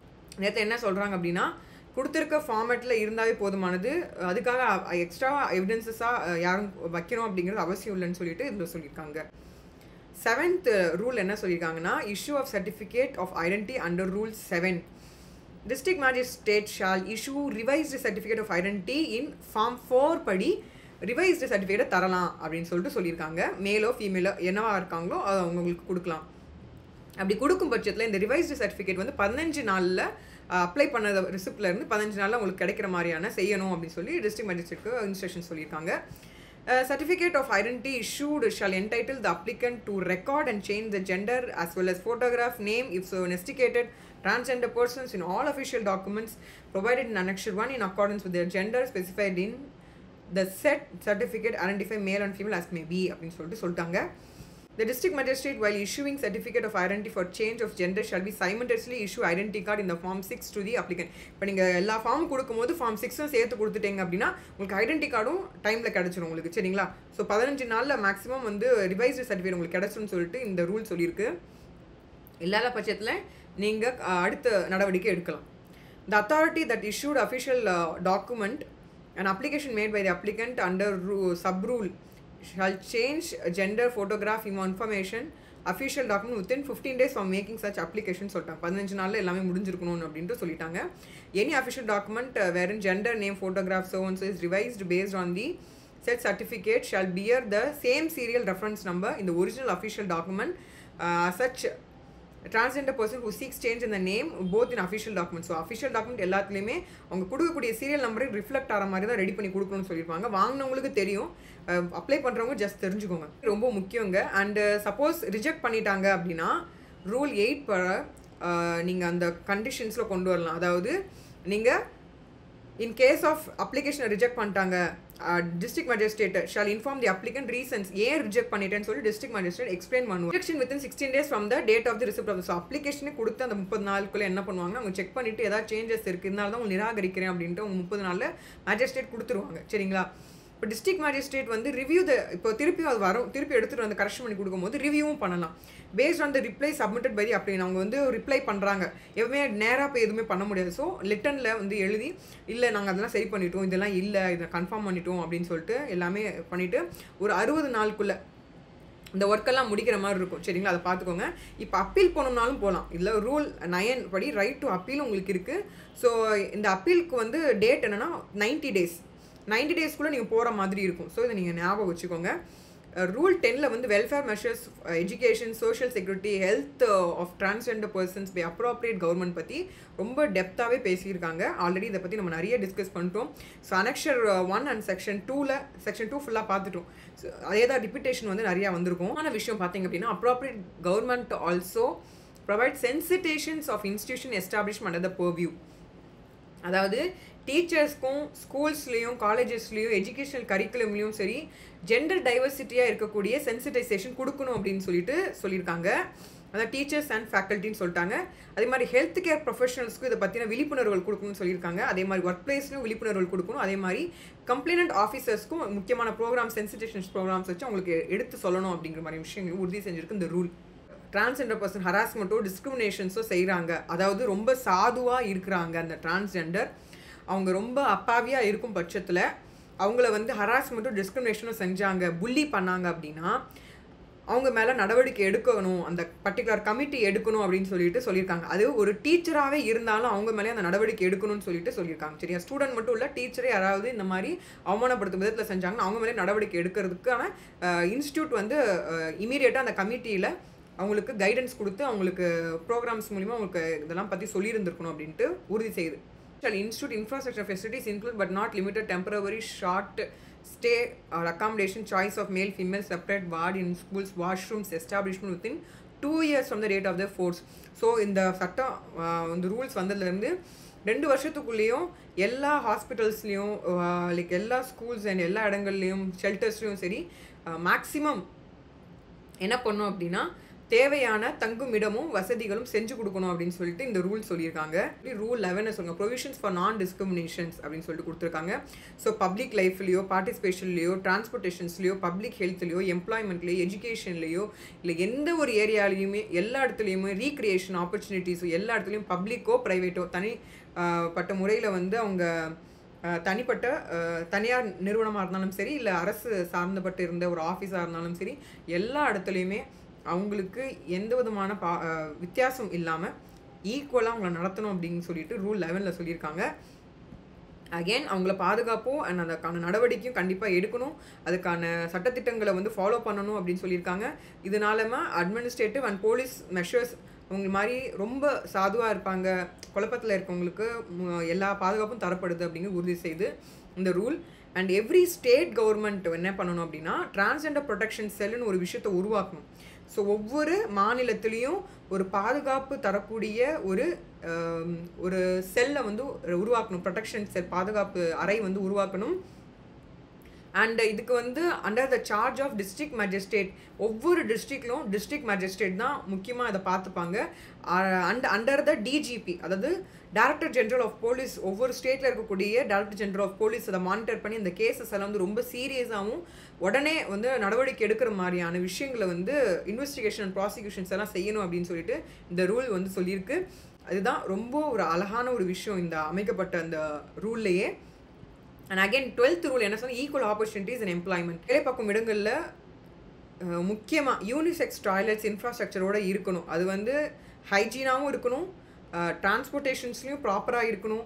இது வந்து முக்கியமான ஒரு கடமை for the ஒவ்வொரு எஸ்டாப்ளிஷ்மெண்ட்டுக்கான நிறுவனங்களுக்கான கடமைன்னு சொல்லியிருக்காங்க. ஒரு சேஃப் ஒர்க்கிங் என்விரான்மெண்ட்டாக இருக்கணும். அதாவது வேலை பார்க்கும் இடம் வந்து சுத்தமாகவும் நீட்டாகவும் க்ளீனாகவும் எல்லா ப்ரொமோஷன்ஸ்லையும் எல்லா பாலிசிஸ்லையும் எல்லாமே வந்து எடுத்து சொல்லி அவங்களுக்கு உதவி செய்கிற விதத்தில் இருக்கணும் அப்படின்னு சொல்லிட்டு சொல்லியிருக்காங்க. ஸோ ஈக்குவல் ஆப்பர்ச்சுனிட்டிஸ் இருக்கணும்னு சொல்லிட்டு சொல்லியிருக்காங்க. இன் சப்போஸ் ஏதாவது பிரச்சனை இருக்கும்போது ரூல் 13 அப்ளிகபிள் ஆகும். ஸோ 15 டேஸில் வந்து அவங்க சொன்னதுலேருந்து நடவடிக்கை அந்த கம்ப்ளைண்ட் ஆஃபீஸர் இருக்கவங்க வந்து நடவடிக்கை எடுக்கணும். முக்கியமாக பார்த்தீங்கன்னா வந்து 30 டேஸ் சொல்லியிருக்காங்க. அப்ராப்ரியேட் கவர்மெண்ட் வந்து என்ன பண்ணணும்னா ஒரு கம்ப்ளைண்ட் ஆஃபீஸர் வந்து நியமனம் செஞ்சு ஒரு as per செக்ஷன் 11 படி 30 days from the date of commencement of the இந்த நோட்டிஃபிகேஷன் வந்து நிறைய நாட்கள் ஆயிடுச்சு. 30 நாளில் வந்து ரெடி பண்ணியிருந்துருக்கணும்னு சொல்லியிருக்காங்க. அதே மாதிரி 15 நாளுக்குள்ளே அந்த கம்ப்ளைண்ட்டை வந்து ப்ராப்பராக அதை டிசைன் பண்ணியிருக்கணும், ஸ்டெப்ஸ் எடுத்துருக்கணும், என்கொயர் பண்ணியிருந்துருக்கணும்னு சொல்லியிருக்காங்க. அந்த எஸ்டாப்ளிஷ் நிறுவனத்தோட யார் வந்து தலைமை இருக்காங்களோ அவங்க இந்த என்கொயரி ரிப்போர்ட்டை வந்து கண்டிப்பாக அந்த கம்ப்ளைண்ட்டுக்கு வந்து கொடுத்து ஆஃபீஸர்கிட்ட கொடுத்து வித்தின் 15 டேஸ்க்கு வந்து அந்த சப்மிஷன் ஆஃப் த ரிப்போர்ட்டே முடிஞ்சிருக்கணும்னு சொல்லியிருக்காங்க. In all cases actions not taken, இந்த அபவ் லிமிட் ஆகி ஆகலைன்னா அடுத்த கட்ட நடவடிக்கையாக எடுக்கப்படணும் அப்படின்னு சொல்லிட்டு சாப்டர் 5 நம்ம பார்த்தோம்ல, அவங்களுக்கான பனிஷ்மெண்ட்ஸ் நான் ரீட் அவுட் பண்ணிட்டேன். 6 மாதம்லேருந்து 2 வருஷம் சிறை தண்டனை, அவங்களுக்கு தக்க ஃபைன் அமௌண்ட் அப்படின்னு சொல்லக்கூடிய அவங்களுக்கு கட்டணங்கள் கட்டுற மாதிரியும் வரும், அதை காம்பன்சேட் பண்ணுற மாதிரியான தர மாதிரியும் இருக்கும் அப்படின்னு சொல்லிட்டு இந்த ரூல்ஸ் அண்ட் ஃபங்க்ஷன் சொல்லியிருக்கு. ஸோ அடுத்து வந்து 14th ரூலில் வந்து நேஷனல் கவுன்சில் பற்றி பேசியிருக்காங்க. ஆல்ரெடி நம்ம 17th செக்ஷன் படிச்சுட்டோம், நம்ம ஆக்டில் பார்த்துட்டோம். ஸோ இதுதான் சொல்லி ஸோ மீட்டிங்ஸ் அண்ட் எல்லா வசதிகளும் கண்டக்ட் வந்து கரெக்டாக பண்ணணும் அப்படின்னு சொல்லிட்டு சொல்லியிருக்காங்க. ஸோ இதுதான் வந்து ஃபுல் அண்ட் ஃபுல். இப்போ நம்ம வந்து இதோடைய வெப்சைட்ஸ் அண்ட் இது வந்து உங்களுக்கு அறிமுகம் செஞ்சிடுறேன் நான். ஸோ இது எல்லாமே போர்ட்டல், இது எல்லாமே நான் லிங்க்கில் தரேன். ஸோ எல்லா டிஸ்ட்ரிக்ட்லேயும் டிஸ்ட்ரிக்ட் மேஜிஸ்ட்ரேட்டோட email ID and contacts numbers எல்லாமே இருக்குது. இன் சப்போஸ் எங்கே இருக்குன்னு தெரியல அப்படின்னா அந்த மாவட்டங்களில் இருக்கக்கூடிய இடத்துல போயிட்டு தெரிஞ்சுக்கோங்க, இல்லை கலெக்டர் ஆஃபீஸ்க்கு போய் நீங்கள் கேட்டு நீங்கள் விவரம் தெரிஞ்சுக்கோங்க. அங்கே ஹெல்ப்லைன்ஸ் இருப்பாங்க, நிறைய ரூம்ஸ் இருக்கும். அந்த ரூம்ஸில் உங்களுக்காகவே டிரான்ஸ்ஜெண்டர் பர்சன்ஸ் ஹெல்ப் பண்ணுறதுக்காகவே நிறைய பேர் இருக்காங்க. ஸோ உங்களுக்கு ஹாஸ்பிட்டல் ஃபெசிலிட்டிஸ், இன்சூரன்சஸ் எல்லாமே உங்களுக்கு கைட் பண்ணுவாங்க. தங்கணுன்னா நீங்கள் தங்கலாம், அப்பா அம்மா கூட இருக்கணும், உங்களை ஆனால் அக்கம் பக்கத்தில் இருக்குன்னா உங்களுக்கு ப்ரோக்ராம்ஸ் வச்சு கண்டக்ட் பண்ணி அதெல்லாம் வந்து ரெடி பண்ணுவாங்க. ஸோ இது எல்லாமே நீங்கள் முன் வந்து சொன்னால் தான் அவங்களுக்கு தெரியும். நீங்கள் சண்டை போடுறதுனால மற்றவங்களுக்கு உங்கள் மேலே பயம் தான் ஏற்படும். நீங்கள் வந்து எந்த அளவுக்கு வாழ்க்கையை கடந்து வந்திருப்பீங்க அந்த கடவுளுக்கு உங்களுக்கு மட்டும்தான் தெரியும். ஸோ அதனால் இந்த மாதிரியான சட்டங்கள் உங்களுக்கு நிறைய பாதுகாப்பு கொடுக்குது. நீங்கள் தெரிஞ்சுக்கிட்டிங்கன்னா நீங்கள் எப்பயும் போல் சந்தோஷமாக ஹாப்பியாகவும் எல்லாருக்கூடையும் பழகக்கூடியதும் எல்லா இடத்துக்கும் போயிட்டு வரக்கூடியதும் உங்களுக்கு கிடைக்கும் அப்படிங்கிறது நான் இந்த இடத்துல சொல்லிக்கிறேன். சட்டமும் அதை தான் உறுதி செஞ்சுருக்கு. ஸோ இது எல்லாம் வந்து டிஜிபி ஆஃபீஸோட நம்பர்ஸ் இருக்குது அண்ட் போலீஸ் அஃபிஷியல்ஸோட நம்பர்ஸ் கான்டாக்ட் நம்பர்ஸ் இருக்குது. இன் சப்போஸ் எமர்ஜென்சி அப்படின்னா நீங்களே கோவப்படாதீங்க, அது உங்கள் மேலே ஒரு பேட் இம்ப்ரெஷன் ஏற்படுத்தும். அதனால் வந்து யார் உதவி பண்ண வரமாட்டாங்கன்னு நினைக்காதீங்க. உங்களுக்கு மிகப்பெரிய ஒரு அமைப்பு, மிகப்பெரிய ஒரு தலைமை உங்களுக்காக இருக்குது. ஸோ இந்த போலீஸ் டிபார்ட்மெண்ட்டோடைய போர்ட்டலோட வெப்சைட்ஸ் இது, அது நான் தரேன். இது வந்து அரசாங்கத்திலேருந்து விடப்பட்ட ஒரு முக்கியமான ஒரு நோட்டிஃபிகேஷன். உமன் சேஃப்டி டிவிஷனில் ministry of home affairs government of இந்தியாவில் இது அறிவிச்சிருந்தாங்க. ஸோ டிரான்ஸ்ஜெண்டர் பர்சன்ஸ் அண்ட் டிரான்ஸ்ஜெண்டர்ஸோட ஆக்ட் அண்ட் ரூல்ஸ் பிரகாரம் இவங்களுக்கு எல்லா வசதியும் செஞ்சு கொடுக்கணும். அவங்கள எந்த பப்ளிக் பிளேசஸ்லையோ பேசேஜஸ்லையோ அவங்களை வந்து நிப்பாட்டுறதோ, மன ரீதியாகவோ உடல் ரீதியாகவும் உங்களை தாக்குறதோ கஷ்டப்படுத்துறதோ மாதிரியான விஷயங்கள்லாம் எதுவும் இருக்கக்கூடாது. ஒவ்வொரு டிஸ்ட்ரிக்ட்லேயும் ஒவ்வொரு ஸ்டேட்லேயும் வந்து தக்க நடவடிக்கை எடுக்கணும். இதுக்கு வந்து உடனே வந்து அமைப்புகளை செய்யுங்க. அதாவது டிரான்ஸ்ஜெண்டர் ப்ரொடெக்ஷன் செல் பாதுகாப்பு அறைகளை வந்து உடனடியாக நீங்கள் செட் பண்ணணும்.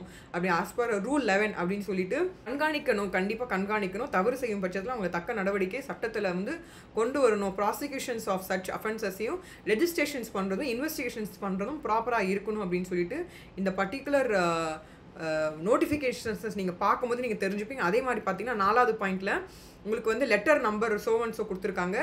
இந்த லெட்டர் படி தேதி 2020 கொடுத்துட்டாங்க. 9/10 அக்டோபர் மாதம் 9ஆம் தேதியே கொடுத்துருந்தாங்க. யாருக்கு அப்படின்னா மினிஸ்ட்ரி ஆஃப் சோஷியல் ஜஸ்டிஸ் எம்பவர்மெண்ட்டுக்கும் டு எல்லா டிஜிபிஸும் ஆல் ஸ்டேட் அண்ட் யூனியன் டெரிட்டரிஸ்லையும் இருக்கக்கூடிய எல்லாருக்குமே இது சர்க்குலர் ஆகிருக்கு. ஸோ எல்லா அதிகாரிகளுக்கும் இதுக்கு வந்து ப்ரோக்ராம்ஸ் அண்ட் நிறைய வந்து கிளாஸஸில் செஷன்ஸில் கான்ஃபரன்ஸஸில் எக்ஸ்பிளைன் பண்ணியிருப்பாங்க. அதனால் உங்களுக்கு நீங்கள் போனாவே அவங்க புரிஞ்சுப்பாங்க, நீங்கள் என்ன கஷ்டத்தில் வேதனைகளும் இருக்கிறீங்கன்னு அவங்க தெரிஞ்சுப்பாங்க, எடுப்பாங்க அப்படின்னு சொல்லி. இது வந்து அரசாங்க ரீதியாக செய்யக்கூடிய விஷயங்கள். அதனால் நீங்கள் அரசாங்கம் நமக்கு எந்த உதவியும் செய்யாமல் நடவடிக்கை எடுக்காமல் இருக்காங்க அப்படின்னு நினைக்க வேண்டாம். அரசாங்கம் நிறைய உதவிகள் செய்து கொடுக்கறதுலேருந்து உங்களுக்கு வட்டி இல்லாத உங்களுக்கு நிறுவனங்கள் ஆரம்பிக்கிறதுக்கு உதவி செய்து இது யூனிசெக்ஸ் டாய்லெட்னு நிறைய இடங்களை கொண்டு வந்து சொல்லியிருக்காங்க. நான் நிறைய இடத்துல யூனிசெக்ஸ் டாய்லெட்ஸ் நிறைய இடங்களை நான் பார்க்குறேன். ஐடி ப்ரொஃபஷனல்ஸோட லையும் பார்த்தாலும் சரி, இல்லை ஹைகோர்ட்ஸ்லையும் சரி, நிறைய இடங்களில் யூனிசெக்ஸ் டாய்லெட்ஸ் இருக்குது. ஸோ அதனால் வந்து நீங்கள் ஏன்னா ஆண் பெண் அந்த கன்ஃபியூஷனே இல்லை, யூனிசெக்ஸ் டாய்லெட்டாக இருக்கணும்னு சொல்லியிருக்காங்க. இதுதான் அஃபிடவிட். இந்த மாதிரி 10 ரூபா ஐஎன்ஜே அப்படின்னு சொல்லுவோம். ஐஎன்ஜிஎஸ் ஸ்டாம்ப் வாங்கி நீங்கள் நோட்டரியோட கையெழுத்து சீல் வச்சு உங்கள் பேர் எழுதி நீங்கள் இந்த மாதிரியான ஃபார்மேட்டில் தான் நீங்கள் அனுப்பணும். ஸோ உங்களுக்கு தெரியறதுக்காக இந்த ஃபார்மேட் உங்களுக்கு காமிச்சிருக்காங்க. இதுவும் நான் லிங்க்கில் கொடுக்குறேன், நீங்கள் செக் பண்ணி பாருங்கள். இப்படி தான் உங்களுக்கு பார்த்தீங்கன்னா உங்களுக்கு அந்த பர்டிகுலர் ஸ்டாம்ப் மூலிமா உங்களுக்கு சர்டிஃபிகேட் நம்பர்லாம் வரும். இந்த சர்டிஃபிகேட் நம்பர் தெரியுதா உங்களுக்கு? இந்த சர்டிஃபிகேட் நம்பிக்கை, அதை சர்டிஃபிகேட் இஷ்யூ டேட் எப்போ கொடுத்தாங்க, என்ன டைமில் கொடுத்தாங்க, அக்கௌண்ட்டோட ரெஃபரன்ஸ் என்ன, யூனிக் டாக்குமெண்ட்டோட ரெஃபரன்ஸ் நம்பர் என்ன, என்ன பர்ச்சேஸ் ஸோ இந்த மாதிரியான டீட்டெயில்ஸ் எல்லாமே இருக்கும். எவ்வளோ அமௌண்ட் பேமெண்ட்டு அப்படின்னு சொல்லி ஸ்டாம்ப் டியூட்டி பெய்டு வந்து ஒரு 10 ரூபா தான் இருக்கும். ஸோ இந்த மாதிரியான அமௌண்ட் வச்சு நீங்கள் பண்ணுற மாதிரி இருக்கும். அஃபிடவிட் எப்படி இருக்குன்னு சொல்லி பாருங்கள். ஸோ இந்த மாதிரி தான் இருக்கும் அஃபிடவிட், சரிங்களா? இந்த மாதிரி நீங்கள் கொடுக்கலாம். சப்போஸ் உங்களுக்கு பண்ண தெரியலாம், ஏதாவது வழக்கறிஞரை நீங்கள் வந்து அணுகலாம். இல்லை வேறு யாரையும் நான் அணுகிறதுல எனக்கு விருப்பம் இல்லைன்னா நீங்கள் என்னையும் அணுகலாம். இப்போ கன்சர்ன் ஃபீஸ் மூலியமாக நம்ம அதை ரெடி பண்ணி உங்களுக்கு ஃபுல் அண்ட் ஃபுல்லாக ஃபாலோ பண்ணி நோட்டரியோட கையெழுத்து முதற்கொண்டு நம்ம வாங்கி அந்த ஜுடிஷியல் எங்கே இருக்கீங்களோ இந்த டிஸ்ட்ரிக்ட் மேஜிஸ்ட்ரேட்டை நம்ம அணுகி நம்ம செய்யலாம். இல்லை நானே செஞ்சுக்கிறேன் அப்படின்னாலும் இந்த டிரான்ஸ்ஜெண்டரோட போர்ட்டல்ஸ் இருக்குது. ஸோ உங்களுக்கான யூசர் ஐடி நீங்கள் க்ரியேட் பண்ணிக்கலாம். டிஸ்ட்ரிக்ட் வைஸ் இருக்குது. உங்களுக்கான அட்மின் போர்ட்டலில் பார்த்தீங்கன்னா உங்களுக்கு எப்படி ஃபாலோ பண்ணணுன்ட்டு இந்த மேனுவலே கொடுத்துருக்காங்க. ஸோ என்ன டிஸ்ட்ரிக்டில் இருக்கீங்க அந்த டேஷ்போர்டில் வந்து உங்களுக்கு தேவையானது டீட்டெயில்ஸ் வந்துடும். உங்களுக்கு நீங்கள் ரெக்வஸ்ட் பண்ணி எத்தனை நாள், எப்போ பண்ணீங்க, எப்போ வரப்போகுது, எந்த ஸ்டேட்டு, என்ன டிஸ்ட்ரிக்ட், என்ன கேட்டகரியில் வரீங்க, அதாவது டிரான்ஸ்ஜெண்டர் சர்டிஃபிகேட் அண்ட் ஐடென்டி கார்டா, இல்லை வேறு என்ன நீங்கள் கேட்டிருக்கீங்க, நேம் சேஞ்ச் கேட்டிருக்கீங்களாங்கிற மாதிரியான விஷயங்கள் எல்லாமே இருக்கும். நீங்கள் எல்லாமே ஸ்கேன் பண்ணி வச்சுக்கோங்க. ஜெராக்ஸ் ஷாப்லேயோ இல்லை உங்கள் ஆஃபீஸ்லேயோ இருந்தால் நீங்கள் ஸ்கேன் பண்ணி வச்சு இது எல்லாமே நீங்கள் அப்லோட் பண்ணிக்கோங்க. அண்ட் அந்த அப்லோட் பண்ணக்கூடியதுக்கப்புறமா சர்டிஃபிகேட் ஃபார்மெட்டில் வந்துடும். அப்போ நீங்கள் ஐடி கார்டு நீங்கள் டவுன்லோடும் பண்ணிக்கலாம், சர்டிஃபிகேட்டை ஃபார்மெட்டை நீங்கள் டவுன்லோடும் பண்ணிக்கலாம். நீங்கள் அதிலேருந்து நீங்கள் எடுத்துக்கவும் செஞ்சுக்கலாம். ஒரு பிரிண்ட் போட்டு நீங்கள் எடுத்துக்கவும் செஞ்சுக்கலாம். So upload certificate ID cards கொடுத்துருக்காங்க. எல்லா ஐடி கார்ட்ஸும் நீங்கள் ஸ்கேன் பண்ணி வச்சு எல்லாமே அப்லோட் பண்ணுங்கள். ஸோ எப்படி ப்ராசஸ் எப்படி இருக்கும்னு சொல்லிட்டு அவங்க கொடுத்துருக்காங்க. இந்த மாதிரி தான் இருக்கும். அட்மின் லாகின் மூலிமா டிஸ்ட்ரிக்ட் யூசர் போகும்போது டேஷ்போர்டில் போகும். இஷ்யூயிங் ஆஃபீஸர் வந்து என்ன பண்ணுவாங்கன்னா அதை பார்ப்பாங்க. அதாவது பெண்டிங் அப்ளிகேஷன்ஸ் ஏதாவது இருக்கான்னு பார்ப்பாங்க. ஆக்ஷன்ஸ் ஏதாவது எடுத்திருக்காங்களா, வெரிஃபை ரெக்கமெண்டேஷன் வெரிஃபைடு இதெல்லாம் போயிட்டு ஏதாவது ரிமார்க்ஸ் இருந்தால் பார்த்துட்டு சக்ஸஸ் ஆகிடுச்சுன்னா உங்களுக்கு அடுத்து செகண்ட் ஸ்டெப் போயிடும். செகண்ட் ஸ்டெப்னா இஷ்யூவிங் அத்தாரிட்டிஸ் என்ன பண்ணுவாங்க அப்படின்னா அது வந்து கரெக்டாக தான் இருக்கா, பெண்டிங் அப்ளிகேஷன்ஸ் எதுவும் இல்லை நீங்கள் கொடுத்ததெல்லாம் கரெக்டாக தான் இருக்கான்னு செக் பண்ணி பார்ப்பாங்க. பார்த்துட்டு அக்செப்ட் பண்ணாங்கன்னா அடுத்த ப்ராசஸ் ரிமார்க் எதுவும் இல்லைன்னா சப்மிட் பண்ணி சக்ஸஸ் ஆகி உங்களை download certificate and ID card நீங்கள் டவுன்லோட் பண்ணி எடுத்துக்கலாம். Stamp and authentication certificate ID card upload both the documents. Task வந்து கம்ப்ளீட் ஆயிடும். ஏதாவது சேஞ்சஸ் இருந்தால் சேஞ்ச் பண்ணி திருப்பி நீங்கள் கொடுக்குற மாதிரி இருக்கும். அவ்வளோதான். ஸோ இது ஒரு மேனுவல். அடுத்த மேனுவல் பார்த்தீங்க அப்படின்னா உங்களுக்கு யூசர் லிங்க் எப்படி நீங்கள் ஃபாலோ பண்ணணும் அப்படிங்கிறத நான் சொன்னேன்ல. ஸோ அது இதில் கொடுத்துருப்பாங்க. ஸோ உங்களுக்கு இது வந்து ஸ்மைல் அப்படிங்கிற ஒரு இதில் வந்து நிறுவனத்திலேருந்து உங்களுக்கு கவர்மெண்ட் ஆஃப் இந்தியாவிலேருந்து செய்கிறாங்க. ஸோ இது பார்த்தீங்கன்னா இதோட யூசர் மேனுவல் எப்படி டிரான்ஸ்ஜெண்டர் சர்டிஃபிகேட் ஐடி கார்டு எப்படி வாங்கணுன்றதுக்கானது கண்டென்ட் கொடுத்துருக்காங்க. இது நீங்கள் ஃபுல் அண்ட் ஃபுல்லாக உள்ளே போய் பாருங்கள். உங்களுக்கு ஸ்காலர்ஷிப்பு இல்லை ஐடி கார்டு வேணும், செல்ஃப் டெவலப்மெண்ட் ட்ரைனிங் வேணும் உங்களுக்கு, இல்லை வந்து பார்த்தீங்கன்னா உங்களுக்கு வீடு வேணும், இல்லை வந்து உங்களுக்கு அப்ரிஷியேஷன்ஸ் ஆஃப் ரெக்கக்னேஷன்ஸ் ஏதாவது வேணும், இல்லை மெடிக்கல் சர்டிஃபிகேட் ஏதாவது வேணும் அப்படின்னா இது எல்லாமே நீங்கள் இந்த ஒரு போர்ட்டலில் ஆக்சஸ் பண்ணிக்கலாம் நீங்கள். ஸோ அப்ளிகேஷன்ஸ் லாகின்னா உங்கள் யூசர் ஐடி பாஸ்வேர்ட் போட்டு லாகின் பண்ணி எடுத்து வச்சுக்கோங்க. ஞாபகம் வச்சுக்கோங்க, பாஸ்வேர்டை மறந்துடாதீங்க. அது இமெயில் ஐடி கேப்சா ரெஜிஸ்டர் போட்டிங்கன்னா உங்களுக்கு ரெஜிஸ்டர் ஆகிடும். அடுத்தபடியாக உங்களுக்கு ஒரு மெயிலில் வந்து உங்களுக்கு போர்ட்டலில் உங்களுக்கு வந்துடும் இந்த மாதிரி அக்கௌண்ட் ரெஜிஸ்ட்ரேஷன் ஆக்டிவேஷன் ஆகிடுச்சு, டிரான்ஸ்ஜெண்டர் ப்ரூஃப் கவர்மெண்ட் ஆஃப் இந்தியான்னு சொல்லிட்டு உங்களுக்கு ஒரு இது வந்துடும். அப்புறமா அதை கிளிக் பண்ணி நீங்கள் உள்ளே போயிட்டு நீங்கள் திருப்பியும் ஐடி போட்டு நீங்கள் உள்ளே பண்ணிக்கலாம். அப்போ டேஷ்போர்டு உங்களுக்கு க்ரியேட் ஆகிடும். ஸோ டிரான்ஸ்ஜெண்டர் அப்ளிகேட் சர்டிஃபிகேட்ஸ் ஐடி வேணும் அப்படின்னா நீங்கள் கிளிக் பண்ணிக்கோங்க. ஸ்காலர்ஷிப் வேணும் அப்படின்னா ஸ்காலர்ஷிப் கிளிக் பண்ணிக்கோங்க. இல்லை ஏதாவது எனக்கு கம்ப்ளைண்ட் பண்ணணும் அப்படின்னாலும் நீங்கள் அதை கிளிக் பண்ணி நீங்கள் என்ன பண்ணணுமோ அதை நீங்கள் அதில் ஃபாலோ பண்ணிக்கலாம். ஸோ இப்போ நியூ அப்ளிகேஷன்ஸில் போயிட்டு நீங்கள் டிரான்ஸ்ஜெண்டர் சர்டிஃபிகேட் ஐடி கார்டு உங்களுக்கு சப்மிட் பண்ணணுமா, இல்லை revised transfer certificate identity card வந்து வேணுமா அப்படின்ட்டு 2 ஆப்ஷன் இருக்கும். அது எதுவும் நீங்கள் அதை கிளிக் பண்ணி நெக்ஸ்ட் கொடுத்துக்கோங்க. அது சேவ் ஆகிட்டு உள்ளே அடுத்து போயிடும். அப்போ இந்த மாதிரி உங்களுக்கு ஓப்பன் ஆகும். ஸோ இப்போ உங்களுடைய எல்லா அப்ளிகேஷன் ஸ்டேட்டு எந்த டிஸ்ட்ரிக்ட்ங்கிற மாதிரி basic details, parents name, phone number, email ID, ஜெண்டரோட ரெக்வஸ்ட்டு, இந்த மாதிரியான டீட்டெயில்ஸ் எல்லாமே உங்களுக்கு இருக்கும். ஸோ எல்லா டாக்குமெண்ட்ஸும் கரெக்டாக அப்லோட் பண்ணுங்கள். டாக்குமெண்ட்ஸ் எதுவும் அப்லோட் பண்ணாமல் இருக்காதிங்க. ஏன்னா மேண்டேட்ரி தான் கொடுத்துருக்காங்க. அந்த ஸ்டார் போட்டது இன்ட்டு போட்டது எல்லாமே கம்ப்ளீட்டாக கொடுங்க. சரிங்களா, அதை மிஸ் பண்ணாதீங்க. அது அடுத்தபடியாக அடுத்த போர்ட்டலுக்கு போகும். ஸோ உங்களுடைய அஃபிடவிட் வந்து நோட்ரிட்ட கையெழுத்து வாங்கியிருப்பீங்களா, அந்த இதுவும் உங்களுடைய சிக்னேச்சர் ஸ்கேன் பண்ணி வச்சது உங்கள் தம்பு பண்ணது எல்லாத்தையும் நீங்கள் அப்லோட் பண்ணிடுங்க. ஸோ அதுக்கப்புறமா கொஞ்சம் நேரம் கழித்து அடுத்த இது ஓப்பன் ஆகும். ஸோ ஃபைனலாக சப்மிட் பண்ணுறீங்களா அப்படின்னு சொல்லி கேட்கும் டேட்டாவை. ஸோ சப்மிட் பண்ணிட்டீங்க அப்படின்னா அந்த ஃபோட்டோகிராஃப், சிக்னேச்சர், உங்களுடைய பர்சனல் இன்ஃபர்மேஷன் எல்லாமே ஃபில்அப் பண்ணிட்டீங்க அப்படின்னா உங்களுக்கு அப்ளிகேஷன் ஸ்டேட்டஸில் போய் பார்த்தீங்க அப்படின்னா உங்களுக்கு வந்துருச்சா அப்படின்னு சொல்லிட்டு வரும். ஸோ சப்மிட்டட், இந்த ஸ்டேட்டஸ் வந்து சக்ஸஸ்ஃபுல் ஆகிடுச்சு அப்படின்னா நீங்கள் கிளிக் பண்ணி வியூ பண்ணி நீங்கள் பார்த்துக்கலாம். ஸோ இல்லை சேஞ்ச் பண்ணணும், வித்ட்ரா பண்ணணும், ரெக்வஸ்ட் பண்ணணும்னா நீங்கள் அதில் சேஞ்சஸும் நீங்கள் பண்ணிக்கலாம். ஸோ அந்த சேஞ்சஸ் பண்ணும்போது கிவன் நேமில் வந்து சேஞ்சஸ் இருக்குது அப்படின்னா நீங்கள் சேஞ்சஸ் பண்ணிக்கலாம். இல்லை ஓட்டர் ஐடி, பாஸ்போர்ட்டில், டாக்குமெண்ட்டில் சேஞ்ச் பண்ணால் சேஞ்ச் பண்ணிக்கலாம். அட்ரஸ் சேஞ்ச் பண்ணால் சேஞ்ச் பண்ணிக்கலாம். ஃபோட்டோகிராஃப், சிக்னேச்சர் சேஞ்ச் பண்ணணும். அப்லோடு அஃபிடவிட் பண்ணணும்னா நீங்கள் திருப்பியும் சேஞ்ச் ரெக்வஸ்ட்டில் போயிட்டு உங்கள் நேமோ இல்லை அப்லோட் டாக்குமெண்ட்ஸோ, அட்ரஸோ, ஃபோட்டோகிராஃப், சிக்னேச்சர், அஃபிடவிட் எல்லாத்தையும் நீங்கள் சேஞ்ச் பண்ணிக்கலாம். இந்த ஆப்ஷனும் இருக்குன்னு நீங்கள் தெரிஞ்சுக்கோங்க. நீங்கள் அதனால் பயப்படணும், தப்பு போட்டுட்டேனே ஏதாவது ஆயிருமோ அப்படின்னு நினைக்க வேண்டாம். ரெடி பண்ணிக்கோங்க. அதே மாதிரி பார்த்தீங்கன்னா உங்களுக்கு ஐடி கார்டு அண்ட் இது வந்து உங்களுக்கு சப்மிட் பண்ணிட்டீங்கன்னா உங்களுக்கு ரெடி ஆகிடும், வந்துடும். இல்லை நான் அதுக்கு ஒரு ப்ராப்ளமாக இருக்குது, இந்த ப்ராப்ளமை நான் வந்து சொல்லணும், கம்ப்ளைண்ட் பண்ணணும்னு நினச்சினாலும் நீங்கள் கிரிவன்ஸ் கம்யூனிகேஷன் சொல்லுவாங்க. கம்ப்ளைண்ட்னு சொல்ல மாட்டாங்க, கிரிவன்ஸ்னு சொல்லுவாங்க. ஸோ அதை நீங்கள் கிளிக் பண்ணி போனீங்கன்னா என்ன டெக்னிக்கலாக உங்களுக்கு என்ன டெக்னிக்கலாக ஜென்ரலாக சர்டிஃபிகேட்டில் இஷ்யூ அப்படின்னு சொல்லிட்டு உங்களுக்கு பிரச்சனையான்னு கேட்கும். நீங்கள் அதை கொடுத்ததுக்கப்புறமா உங்களுக்கு இந்த ப்ராசஸ் ஃபைலிங்கில் உங்களுக்கு எந்த அளவுக்கு உங்களுக்கு திருப்தியாக இருக்குது, சாட்டிஸ்ஃபேக்டரியோட ஒரு ஃபீட்பேக் கேட்டுறாங்க, நீங்கள் அதில் கொடுக்கலாம். ஸோ இப்போ ஜென்ரல், டெக்னிக்கல் அண்ட் எப்போலேருந்து எப்போ வரைக்கும் இது யூஸ் பண்ணலாம். மண்டே டு ஃப்ரைடே நீங்கள் ஆக்சஸ் பண்ணிக்கலாம். காலைல 10 மணிலேருந்து 5 மணி வரைக்கும் இது ஓப்பனாக இருக்கும். கிரிவன்ஸ் ஹெல்ப் பண்ணுவாங்க. டெக்னிக்கல் இஷ்யூஸ் ஏதாவது நடுவில் டக்குன்னு பிளாங்க் ஆகிடுச்சு, இல்லை வந்து பேஜ் அடுத்த பேஜ் போகல, நின்றுச்சு அப்படின்னா கூட நீங்கள் எல்லாமே நீங்கள் பண்ணிக்கலாம். ஸோ இது மாதிரியான உங்களுக்கான பர்டிகுலர்லி நோட்டிஃபிகேஷனில் யாரெல்லாம் இருக்காங்க, மினிஸ்ட்ரி போர்ட்டல்ஸில் யாரெல்லாம் கான்ஸ்டியூட் பண்ணணும் அப்படிங்கிறது பற்றின டீட்டெயில்டு வந்து இந்த ஒரு பக்கத்தில் கொடுத்துருப்பாங்க. அதுவும் நான் கொடுக்குறேன், நீங்கள் பாருங்கள். இது வந்து வீடு வேணும் இல்லையா, ஷெல்டர் ஹோம் ஃபார் டிரான்ஸ்ஜெண்டர் பர்சன்ஸ்க்கான வீடை வந்து அமைக்கிறதுக்கான விஷயங்கள் எல்லாமே கொடுத்துருப்பாங்க. இதை நீங்கள் டைம் இருந்தால் இதெல்லாம் படித்து பாருங்கள். இதுக்காக நிறைய ஸ்கீம்ஸ், திட்டங்கள்லாம் இருக்கணும். இது வந்து ஒரு ஜஸ்ட் ஒரு நோட்டிஃபிகேஷன் வந்தது உங்களுக்காக, அரசாங்கம் நிறைய உதவி செஞ்சுட்டுருக்கு, நீங்கள் தெரிஞ்சுக்கணும் அதுக்காக. ஸோ இப்போது நான் கொடுத்தது எல்லாம், இப்போ காமிச்சது எல்லாமே நீங்கள் ஒரு லிங்க்கில் ஃபுல்லாகவே டவுன்லோட் பண்ணி எடுத்து நீங்கள் பார்த்துக்கலாம், நீங்கள் அப்ளை பண்ணிக்கலாம். ஸோ இது ஒவ்வொன்றும் ரெஜிஸ்ட்ரேஷன்ஸ் பண்ணால் ரெஜிஸ்ட்ரேஷன்ஸ் போர்ட்டல் உங்களுக்கு ஓப்பன் ஆகும். இல்லை அப்ளிகன்ட் லாகின் வேணும், அப்ளிகன்ட் லாகின். உங்களுக்கு இந்த நிறுவனத்தை பற்றி நீங்கள் இந்த போர்ட்டல் பற்றி தெரிஞ்சுக்கணும்னா நீங்கள் தெரிஞ்சுக்கலாம். யார் பண்ணுறாங்க, இப்படி பேக்ரவுண்ட் என்ன, யார் வந்து மினிஸ்ட்ரி போர்ட்டல் நடத்திட்டு இருக்காங்க அப்படின்னு சொல்லிட்டு எல்லாமே நீங்கள் தெரிஞ்சுக்கலாம். இந்த ஸ்மைலிங்கிறத என்ன ஃபுல் ஃபார்ம் அப்படின்னு பார்த்தீங்கன்னா support for marginalised individuals for livelihood and enterprise அப்படிங்கிறது தான் ஸ்மைல். ஸோ இதில் வந்து நிறைய விஷயங்கள் கொடுத்துருக்காங்க. ஸோ இதை நீங்கள் ஒவ்வொன்றா கிளிக் பண்ணி நீங்கள் போயிட்டு நீங்கள் தெரிஞ்சுக்கலாம். இல்லை படிச்சுட்டு இருக்கீங்க ஸ்காலர்ஷிப்ஸ் வேணும் அப்படின்னா நீங்கள் ஸ்காலர்ஷிப் போர்ட்டல்ஸ்குள்ளே போயிட்டு அந்த பர்டிகுலர் எங்கே நீங்கள் ஸ்கூலில் படிக்கிறீங்களா காலேஜில் படிக்கிறீங்களா ஸோ அப்படி இருந்தோம்னா அந்த ஸ்காலர்ஷிப் வந்து 9th 10th ஸ்டூடெண்ட்ஸ்னால் நீங்கள் அப்ளை பண்ணிக்கலாம். இல்லை வந்து ஸ்காலர்ஷிப் வந்து 11th 12th எஜுகேஷன்ஸ் வேணும்னா நீங்கள் பண்ணிக்கலாம். இல்லை யூஜி டிப்ளமா பண்ணுறீங்கன்னா பண்ணிக்கலாம். இல்லை பிஜி டிப்ளமாவில் ஸ்காலர்ஷிப் வேணும்னா நீங்கள் அப்ளை பண்ணிக்கிற மாதிரியான வசதிகள் வந்து இதில் கொடுத்துருக்காங்க.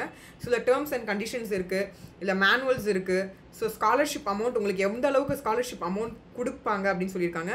ஸோ 13,500 rupees வந்து pre or post matric scholarship வந்து எலிஜிபிள் நீங்கள். ஸோ அதை நீங்கள் தெரிஞ்சுக்கோங்க. அதாவது மாதிரி இதுக்கு என்னென்னா Aadhaar card link and bank account எல்லாம் நீங்கள் ஃபாலோ பண்ணுற மாதிரி இருக்கும். அதெல்லாம் நீங்கள் செக் பண்ணி பார்த்துக்கோங்க. ஸோ இதெல்லாம் இப்போ இல்லை நான் வந்து ஸ்காலர்ஷிப் நான் ஸ்கில் டெவலப்மெண்ட் வேணும் அப்படின்னா அதுக்கு யூசர் மேனுவல் கொடுத்துருக்காங்க. So short term training program அப்படின்னு போகிறீங்க அப்படின்னா உங்களுக்கு வந்து 200 hours to 600 hours நடக்கும். அப் டு 6 month வரைக்குமே உங்களுக்கு ப்ரோக்ராம்ஸ் இருக்குது. அதான் 2 types ஆஃப் ப்ரோக்ராம். ஒரு ப்ரோக்ராம் வந்து ஷார்ட் டேர்ம் ப்ரோக்ராம், இன்னொன்று லாங் டேர்ம் ப்ரோக்ராமில் 5 months to 1 year வரைக்கும் ப்ரோக்ராம் இருக்கும். இது வந்து 1000 hours ப்ரோக்ராம் இது. ஸோ இதுக்கு நீங்கள் எலிஜிபிளானா நீங்கள் எலிஜிபிள் க்ரைட்டீரியாவை நீங்கள் உள்ளே போயிட்டு நீங்கள் கிளிக் பண்ணி செக் பண்ணிக்கோங்க இந்த பெனிஃபிட்ஸ் வருதா இல்லைன்னு. இல்லாத பட்சத்தில் நீங்கள் அதை கிளிக் பண்ணி நீங்கள் ஸ்கீமுக்குள்ளே போயிட்டு உள்ளே போயிட்டு நீங்கள் எல்லாமே பண்ணிக்கலாம். ஸோ இந்த மாதிரி ஒவ்வொன்றுத்துக்கும் நீங்கள் செக் பண்ணிக்கலாம். இப்போ ஷெல்டர் ஹோம்ஸ் உங்களுக்கு நீங்கள் எலிஜிபிளாக இல்லையா அப்படிங்கிறது நீங்கள் தெரிஞ்சுக்கணுன்னா இந்த மாதிரியான இருக்கும். ஸோ இது போய் கிளிக் பண்ணி நீங்கள் ஃபுல்லாக பார்த்துக்கோங்க. ஸோ லாகின் பண்ணும்போது உங்களுக்கான போர்ட்டல் ஓப்பன் ஆகும். ஸோ யூசர் நேம் பாஸ்வேர்ட் கொடுத்துட்டு நீங்கள் இந்த ஷெல்டர் ஹோம் வேணுமா, இல்லை லைவ்லிஹுட் ஆப்பர்ச்சுனிட்டிஸ் வேணுமா, காமன் சர்வீஸ் சென்டர்ஸ் வேணுமா அப்படின்னு சொல்லிட்டு நீங்கள் போட்டு தெரிஞ்சுக்கலாம். இல்லை உங்களோட சகோதர சகோதரிகள் ஆல்ரெடி இதை வாங்கி அப்ளை பண்ணியிருந்திருப்பாங்க, அவங்ககிட்ட கேட்டு நீங்கள் தெரிஞ்சுக்கோங்க. சிட்டியில் எப்படி என்ன இருக்குது அப்படிங்கிற மாதிரியான விஷுவலைசேஷன் கொடுத்துருக்காங்க. ஸோ ஆல்ரெடி இருக்குன்னா நீங்கள் செக் பண்ணி அந்த ஆக்டிவிட்டீஸ்லாம் அவங்க என்ன பண்ணியிருக்காங்க அப்படிங்கிறத நீங்கள் தெரிஞ்சுக்கலாம். இப்போ டெல்லியில் இருக்கீங்க, இல்லை வேறு ஏதாவது மும்பை சிட்டியில் இருக்கீங்க அப்படின்னா நீங்கள் பார்த்துக்கலாம். இன்னொன்றும் நிறைய டெவலப் பண்ணிட்டு இருக்காங்க. கல்கத்தா முக்கியமான விஷயங்கள்லாம் செஞ்சுருக்காங்க. சேஃப்டி அண்ட் செக்யூரிட்டிஸ் பற்றியும் கொடுத்துருக்காங்க. Psychological service. ஸோ இது எல்லாமே நீங்கள் உள்ளே போயிட்டு ஃபுல் டீட்டெயிலாக பார்த்து தெரிஞ்சுக்கலாம். அடுத்தபடியாக உங்களுக்கு தேவையான ஒரு முக்கியமான ஒரு விஷயம், இது வந்து டேஷ்போர்ட். இதுதான் டேஷ்போர்டாக இருக்கும். ஸோ அப்ளிகேஷனை நீங்கள் அப்ளிகேஷன் சொல்லி நியூ அப்ளிகேஷன் சொல்லி போட்டு நீங்கள் அடுத்தடுத்து உள்ளே ப்ரொசீட் பண்ணி போய்கிட்டே இருக்கலாம். சென்ட்ரல் கவர்மெண்ட்டை வந்து நேஷ்னல் கவுன்சில் ஃபார் டிரான்ஸ்ஜெண்டர் பர்சன்ஸ்க்கானது. ஸோ ஜஸ்ட்டு தெரிஞ்சுக்கோங்க. இங்கே இந்த ஆவரேஜாக இந்த சர்ஜரிலாம் செய்கிறதுக்கு இந்த எவ்வளோ ஆகுதுன்னா 2 to 10 lakhs ஆகுது.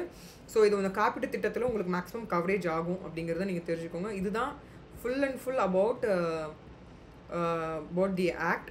அண்ட் இந்த டிஸ்ட்ரிக்ட் மேஜிஸ்ட்ரேட் அப்படிங்கிறது வந்து ஆல்சோ நஸ் டிஸ்ட்ரிக்ட் கலெக்டர் அல்ல deputy commissioner in a career of civil service.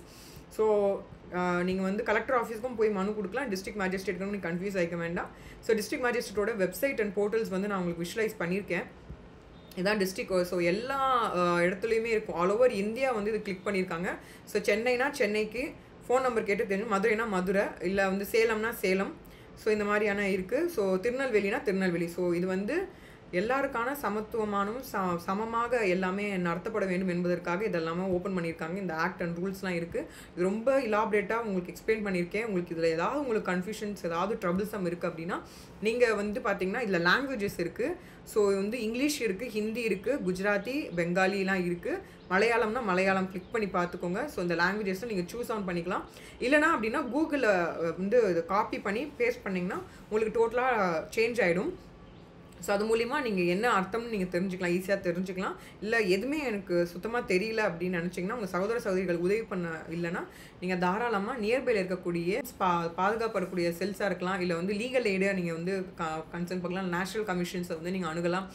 இந்த மாதிரி நிறைய இடங்கள் தளங்கள் உங்களுக்காக என்ஜிஓஸை நீங்கள் அணுகலாம். ஸோ தட் அவங்க உதவி பண்ணுவாங்க. இல்லை நான் வழக்கறிஞர் மூலமாக பண்ணால் வழக்கறிஞர் மூலியமாக நீங்கள் செய்கிறதுனால உங்களுக்கான சர்டிஃபிகேட்ஸ் இந்த எல்லா ஃபார்ம்ஸும் உங்களுக்கு ரெடியாகும். நோட்ரிகிட்ட கையெழுத்து வாங்கணும். அது எப்படி வாங்கணும்னு ஆல்ரெடி நான் நோட்ரி ஆக்ட் போட்டிருக்கேன். அதை போய் நீங்கள் பார்த்து தெரிஞ்சுக்கோங்க. சந்தோஷமாக ஹாப்பியாக நிம்மதியாக இருக்கிறதுக்கான ஒரு தளமாக இந்த சட்டங்கள் வந்து அமைக்கப்பட்டிருக்கு. ஸோ இந்த சட்டத்தை பற்றின விழிப்புணர்வுகள் வந்து உங்களுடைய தெரிந்த சகோதர சகோதரிகளுக்கு சொல்லுங்கள். அக்கம் பக்கத்துலேயும் உங்களுக்கு தெரிஞ்சவங்களுக்கு முடியும் சொல்கிறதுனால அவங்களும் தெரிஞ்சுப்பாங்க. உங்களுக்கான பாதுகாப்பு எல்லார்கிட்டையும் கிடைக்கும். நீங்களும் பிடிச்ச மாதிரியான வாழ்க்கையில் நீங்கள் வாழ்கிறதுக்கான ஒரு மிகப்பெரிய அடையாளமாக இருக்கும். நன்றி, வணக்கம்.